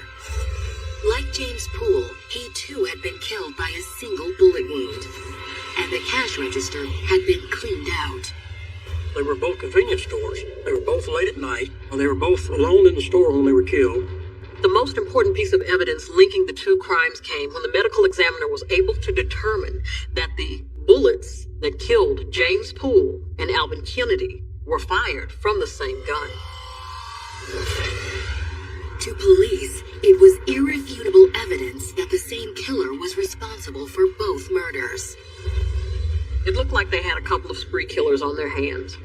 With no witnesses at either scene, investigators expanded their search by questioning people in the general areas around both stores at the time of the shootings. One of the places they visited was a gas station across the street from the second crime scene. It turned out the clerk who was on duty was also working the night Alvin Kennedy was killed, and she claimed she saw something unusual in the hours before the shooting occurred. That gas station attendant told police that a man and woman had come in that night and bought a candy bar and a 6-pack of beer. While the couple's purchases hadn't been suspicious, their behavior once they left the store was... She noticed the couple had parked in an odd place instead of parking right in front. They parked off to the side. It's unusual to see anybody not parked right in front of a building, so she took notice of it. The clerk also had her own suspicions about what the strange couple was up to. They appeared to be stalking and casing for potential robbery. If the couple were casing the store, was it possible they decided against robbing this particular gas station and instead gone across the street where they robbed and killed Alvin Kennedy? Police asked the clerk for a description of the couple. All she could tell them was that they were young and white, but she was able to give police a description of the vehicle they were driving, a white work truck. It was a flatbed truck with some rails. It was a business truck. Working with the only lead they had, investigators immediately began searching their stolen vehicle records for a white work truck. And it wasn't long before they came up with a potential match. Based on the woman's description, police were able to find a company that had reported a truck stolen 3 days earlier. The next day, investigators paid a visit to the Memphis construction company who had reported the vehicle stolen, and soon learned that the company's management had a firm suspicion about who had stolen the white truck. They learned that the company had suspected it was stolen by a former employee that they had had some problems with in the past. That employee's name? Michael Howell. When police put Michael's name in their database, they learned he had the resume of a violent sociopath, capable of committing such brutal crimes. In fact, his most recent conviction had been for an armed robbery in Wyoming, a crime in which the hotel's clerk had been shot and killed. He attempted to rob a hotel clerk, but something went wrong and he shot the clerk, and the clerk ended up getting killed. Police discovered that he'd only been out of jail for 6 months and that he had been convicted in the robbery and killing of the store clerk in Wyoming. It looked like he was back to killing people. He had murdered 2 people in one night. He was on a rampage. Desperate to find Michael and his female accomplice, police put out an APB on the career criminal. The question now was, would authorities be able to find them before they killed again? Coming up, law enforcement tries to stop the couple before they can claim another victim. We needed to do everything we could to help shut these people down. But the couple's crime wave takes a shocking turn when it appears they've taken a hostage. Police realized they needed to track down Mona and Michael. It was their only chance, their only hope of ever finding this person alive.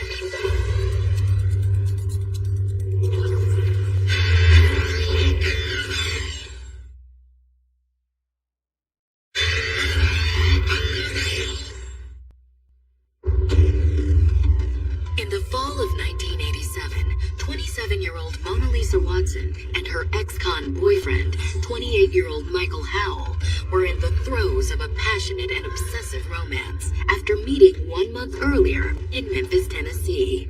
She found that security with Michael. They were deeply in love. But on November 2nd, the couple's budding romance became the focal point of a statewide police investigation. 2 gas station clerks had been murdered in separate robbery attempts. A witness had reported seeing a white work truck at one of the crime scenes. A truck police believed was stolen by Michael Howell. The company stated that an ex-employee had taken one of their trucks. The former employee was Michael Howell.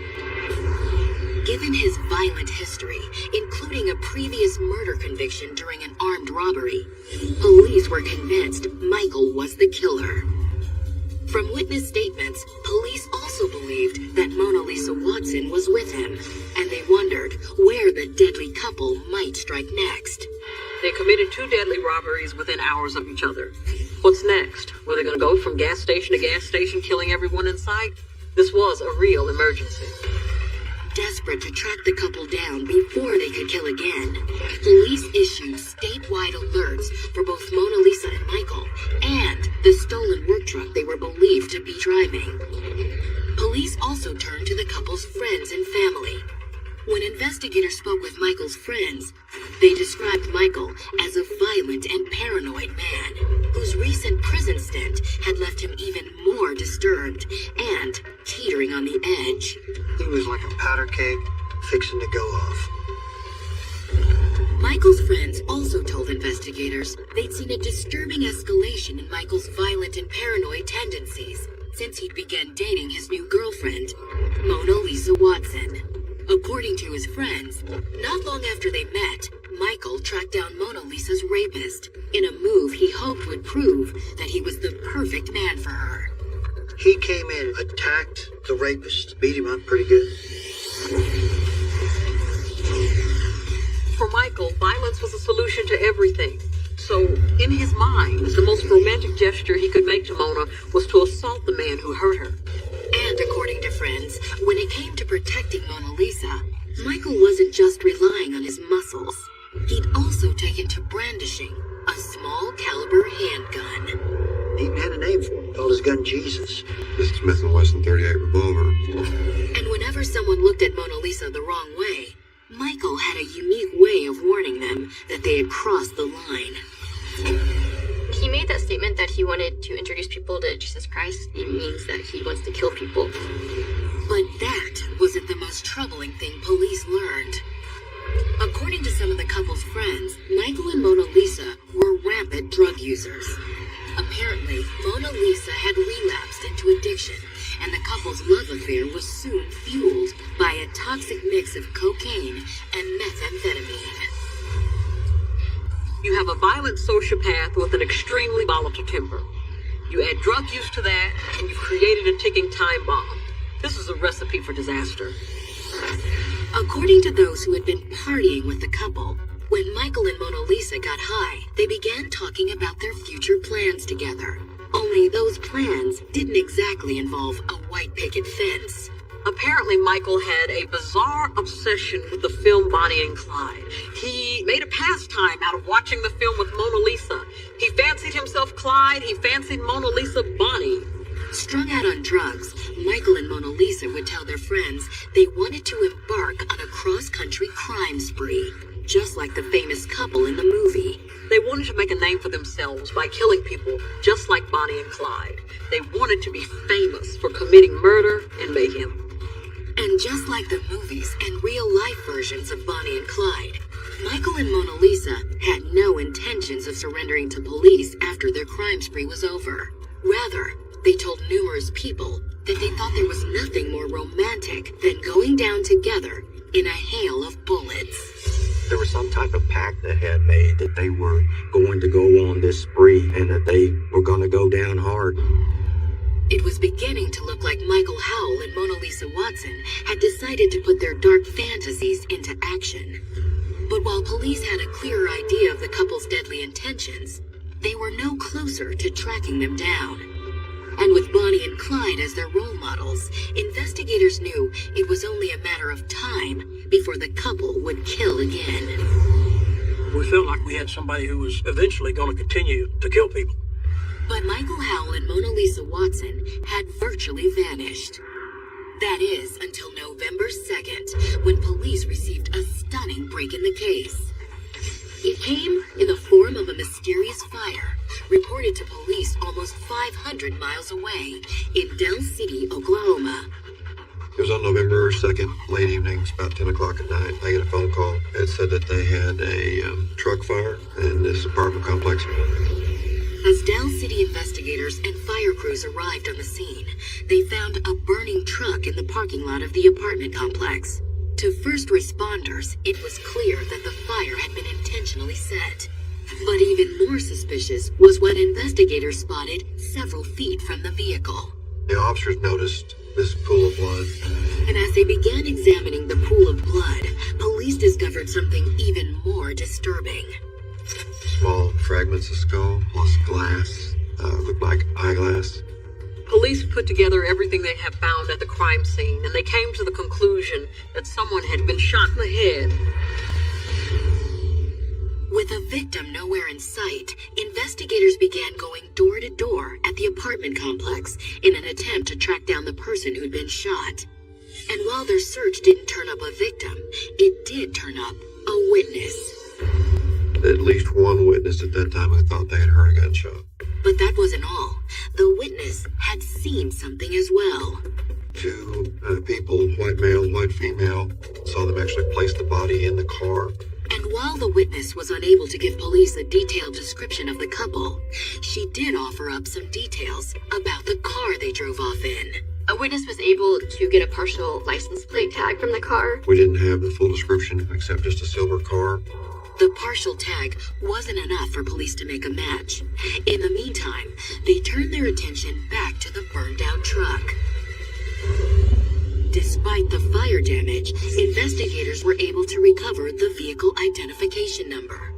And when they ran it through the system, they came up with a shocking find. The burning pickup had been stolen out of Memphis.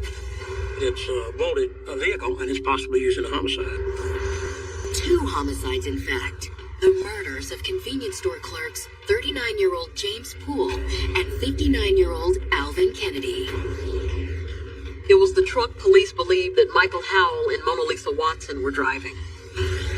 Working under the assumption that the couple had stolen the silver car and burnt the truck in an effort to elude police, investigators in Memphis and Del City began pooling their resources to try and track them down. We needed to do everything we could to help shut these people down. But Mona Lisa and Michael weren't the only people police were anxious to track down.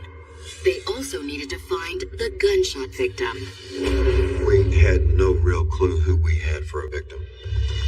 Then, on November 9th, almost a week later, investigators in Del City got word that a new missing persons report had just been filed. We received a missing persons report from the Oklahoma City Police Department, who had received information from Tinker Air Force Base. The report stated that 23-year-old Air Force Sergeant Charlene Calhoun had been reported missing when she hadn't shown up for work. Investigators compared the partial tag number given by the witness at the apartment complex with the tag number listed in the missing persons report. Based upon the tag number, then we were able to identify our victim. In our minds, we were sure that Charlene Calhoun was our victim. But there was one thing that investigators were less sure of. Was Charlene Calhoun alive? They knew there was only one way to find out. Police realized they needed to track down Mona and Michael. It was their only chance, their only hope of ever finding Charlene alive. At that point, the floodgates come open and it becomes a hunt for those two people. Coming up, the race to find Michael and Mona Lisa suddenly lands investigators in a life or death situation. He wasn't going to ever be taken alive. He was going to go out in a shootout with the police. And investigators gain insight into the depraved depths of this couple's deadly romance. She talked about him knocking her teeth out and gluing them back in with super glue. He told me he would shoot me in the back before I got 2 feet from him.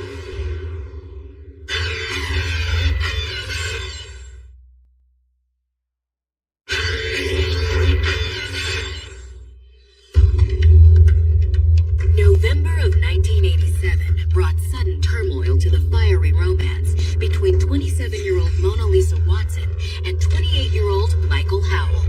Not only was the couple wanted in Tennessee for the murders of 2 convenience store clerks, but now officials out of Del City, Oklahoma, were also desperate to track the couple down in connection to the recent disappearance of 23-year-old Air Force Sergeant Charlene Calhoun. We knew that they were our prime suspects. It then becomes a hunt, and you use every tool in your arsenal to hunt them down. Based upon a pool of blood found in the apartment parking lot, investigators feared that Charlene, if she were still alive, would be suffering from a life-threatening gunshot wound. So time was really of the essence. And while investigators were concerned about Charlene, they were also increasingly worried that she wouldn't be Michael and Mona Lisa's last victim. With 3 potential bodies in 3 days across 2 states, law enforcement officials are worried about what could happen next. They were trying to kill people for no apparent reason other than just to make a name for themselves.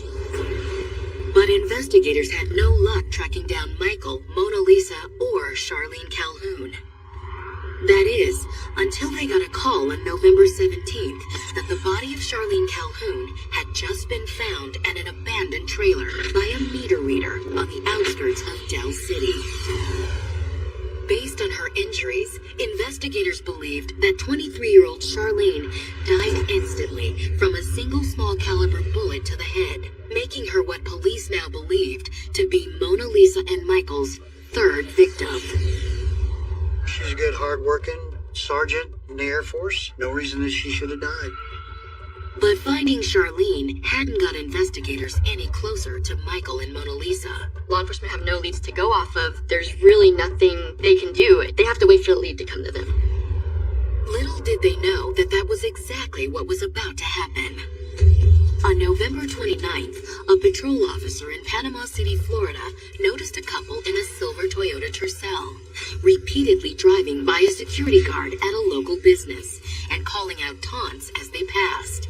Because of the way these individuals were acting, the Panama City police decided to pull them over and question them. Before the officer did that, she ran the tag on the vehicle. She found that it belonged to a Mustang, but it was attached to a Toyota. That tag didn't match that car. But before she could question the couple about the discrepancy, chaos erupted. At that point, a man got out of the car and started shooting his gun. The officer immediately radioed for backup. She was soon joined by two other officers who returned fire on the man next to the car. But before long, the shots stopped and the Tercel took off. The woman's driving and they drive off in a high-speed chase. They went through a cemetery, went through several different residential areas for about 5 or 6 minutes. Until the driver lost control. When officers approached the wrecked vehicle, they found that both the man and the woman had been badly injured. She got hit in the back of her neck by a bullet. He was knocked unconscious. He was shot in the leg. Paramedics rushed the couple to a nearby hospital as police followed. Once there, they quickly learned the couple's identity. 27-year-old Mona Lisa Watson and 28-year-old Michael Howell. The police in Florida run their names and learn that they are connected to the two convenience store killings in Memphis and the killing of the sergeant in Oklahoma City. With the news that Michael and Mona Lisa were in custody, investigators from Tennessee and Oklahoma rushed to the Panama City Hospital where they were being treated. By the time they arrived, Michael had regained consciousness, but he was hardly in the mood to cooperate with authorities. Immediately when we walked in the room, he looked at us and he just started out with profanities about F this and F that. But when police began to talk to Mona Lisa, they found she had a very different attitude. She began to open up to us almost immediately. She broke down. Mona Lisa told investigators that the event leading up to the couple's crime spree began not long into their relationship. According to Mona Lisa, she noticed a disturbing change in Michael's personality and behavior after he developed an addiction to methamphetamine. And his desire to protect her evolved into a need to control her. He controlled her, and if she didn't stay in line, he beat her. She talked about him knocking her teeth out and gluing them back in with super glue. So on October 31st, when Michael told her that their fantasy about becoming the next Bonnie and Clyde was about to become true, Mona Lisa said she had no choice but to go along. Together, they drove in the stolen white pickup truck to a nearby gas station. And once inside, Michael made good on his word when he pulled out his gun and demanded cash. Then, for what appeared to be no apparent reason, he just decided to kill the convenience store clerk. The murder left Mona Lisa shaken, but she told police Michael made it clear that if she left him, there would be a price to pay. Having quickly blown through the cash from the first robbery on drugs and alcohol, Mona Lisa said Michael was ready to strike again. And on the night of November 2nd, he pulled into the parking lot of the second gas station. They went to a gas station and he demanded money and the clerk didn't give it to him, and so he shot him. With 2 dead bodies in their wake and cash in their pockets, Mona Lisa said that Michael knew it was only a matter of time before police were on their trail. So he decided to head out of town. They literally got on I-40 and started west. The couple made it to Oklahoma before their truck began to run low on fuel. But rather than spend their stolen money on gas, Michael decided it was time for a new vehicle. At some point, they decided to get off an exit out in Del City, Oklahoma. Mona Lisa told police that once they exited, they stopped in the parking lot of a nearby apartment complex and waited. Eventually, Michael spotted Charlene Calhoun pull up in her Toyota Tercel. He told Mona Lisa to follow his lead. Michael then walked toward Charlene as Mona Lisa followed him. And when they approached Charlene, Mona Lisa claimed Michael did something she didn't expect. Mona said that it was that point that he put the gun in her eye and shot her almost point blank. I didn't know that he was going to shoot her. He told me to help lower her in the car. I was just frozen. I didn't know what to do. Paralyzed with fear, Mona Lisa told police she watched as Michael shoved Charlene's body into her car. He told me to pour some lighter fluid all over the truck and set it on fire. He had the gun in his hand. Fearful that Michael would do the same thing to her that he had just done to Charlene, Mona Lisa followed his command. With the truck ablaze, Michael ordered Mona Lisa into Charlene's car. He told me to get in the front and sit on her so no one would see her. And after they dumped Charlene's body by the abandoned trailer, they once again hit the road. They took off and they went southeast. By this point, Mona Lisa told investigators that Michael was no longer trying to avoid a confrontation with police. Instead, he was looking forward to it. He wasn't going to ever be taken alive. He was going to go out in a shootout with the police. When he got caught, he was going to take people with him.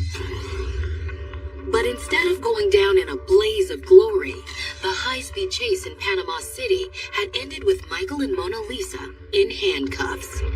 With the couple in custody, authorities were determined to make sure Michael Howell would never get another chance to land himself in a shootout with police. And they knew having Mona Lisa on their side was key.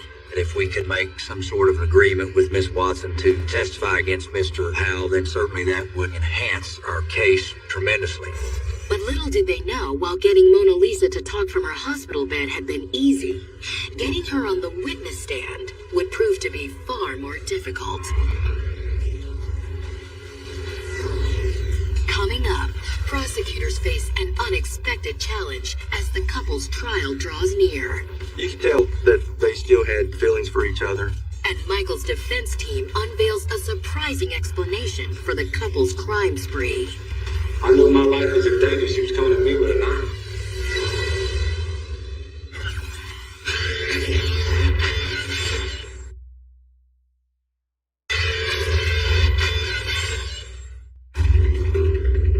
The intense love affair between ex-con Michael Howell and Mona Lisa Watson was seemingly made even more potent by their descent into a life of drugs, armed robbery, and murder. They were living large at that time, kind of like Bonnie and Clyde. But in November of 1988, their deadly crime spree had come to an abrupt end when they were arrested following a high-speed chase and shootout with police. By December, they were both in jail, awaiting trials on a multitude of charges. We had 3 dead bodies, plus we had the shootout involving the multiple police officers. The couple would first face trial in Oklahoma City, where they were charged with the felony murder of 23-year-old Charlene Calhoun. At trial, the prosecution intended to seek the highest form of punishment. The prosecutor had filed called a bill of particulars asking for the death penalty. As Michael's lover and partner on their deadly road trip, Mona Lisa's testimony was expected to be the cornerstone of the prosecution's case. She had a front row seat to the murders and she was his accomplice. They needed her testimony. prosecutors offered Mona Lisa a plea arrangement for a reduced sentence if she testified against Michael. But Mona Lisa had stunned everyone when she rebuffed the offer. Mona initially confessed to the crime, but then later changed her mind and said she wouldn't testify against him. And when the couple's trial began in 1988, the couple's unwavering commitment to each other was clearly on display. They would talk to each other and hold hands. They were looking at each other. You could tell that they still had feelings for each other. But even though prosecutors couldn't convince Mona Lisa to testify against Michael in court, they still had the taped confession she made in the hospital, which prosecutors played for the jury. Mona's confession explained everything that happened. I didn't know that he was going to shoot her. He told me to help lower her in the car. But Mona Lisa's confession wasn't all the prosecution had. After the high-speed chase with police, investigators had recovered an important piece of evidence from the Toyota Tercel. Police found a gun in the floorboard. And after running ballistics on both the gun found in the car and the bullet that killed Charlene Calhoun, prosecutors told the jury there was no question about the results. A bullet was fired from that same gun. When Michael's defense team addressed the court, they claimed Mona Lisa, and not Michael, had killed the two gas station attendants. They did, however, admit that Michael killed Charlene Calhoun, but the reason why would send a shock through the courtroom.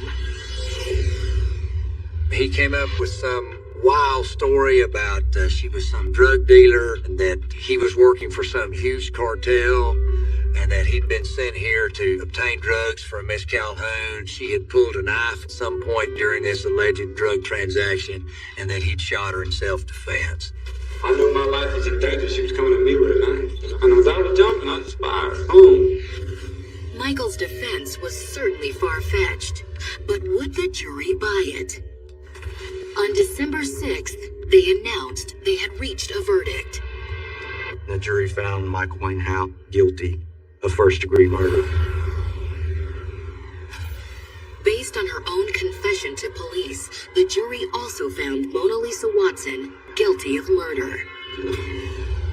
They gave a death sentence to Mr. Howell and a life in prison sentence for Miss Watson. To many, the couple's sentences were appropriate, given the severity of their crimes. For their destruction and violence, he belonged on death row, and Mona Lisa Watson deserved to be locked up for the rest of her life.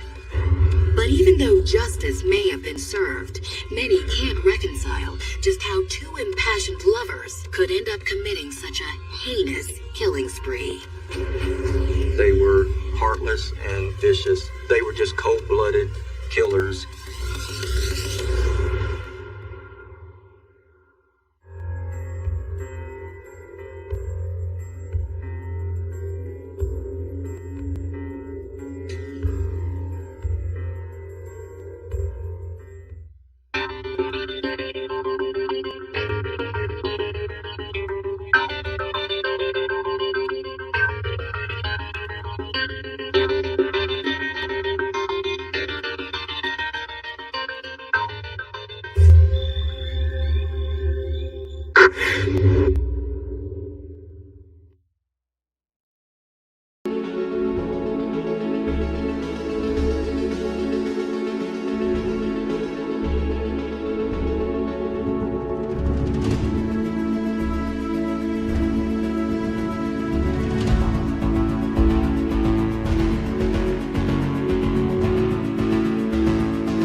gazing at the stars in the velvet sky, lost in memories of a time gone by. Melodies of the past played in my mind, whispers of the wind slowing down time. Let the music surround us, take us away to a sweeter place where memories stay. In this world of dreams, we will find a little piece of soul in the music that binds, painting pictures in the colors of sound. Echoes of the heart softly resound, lost in the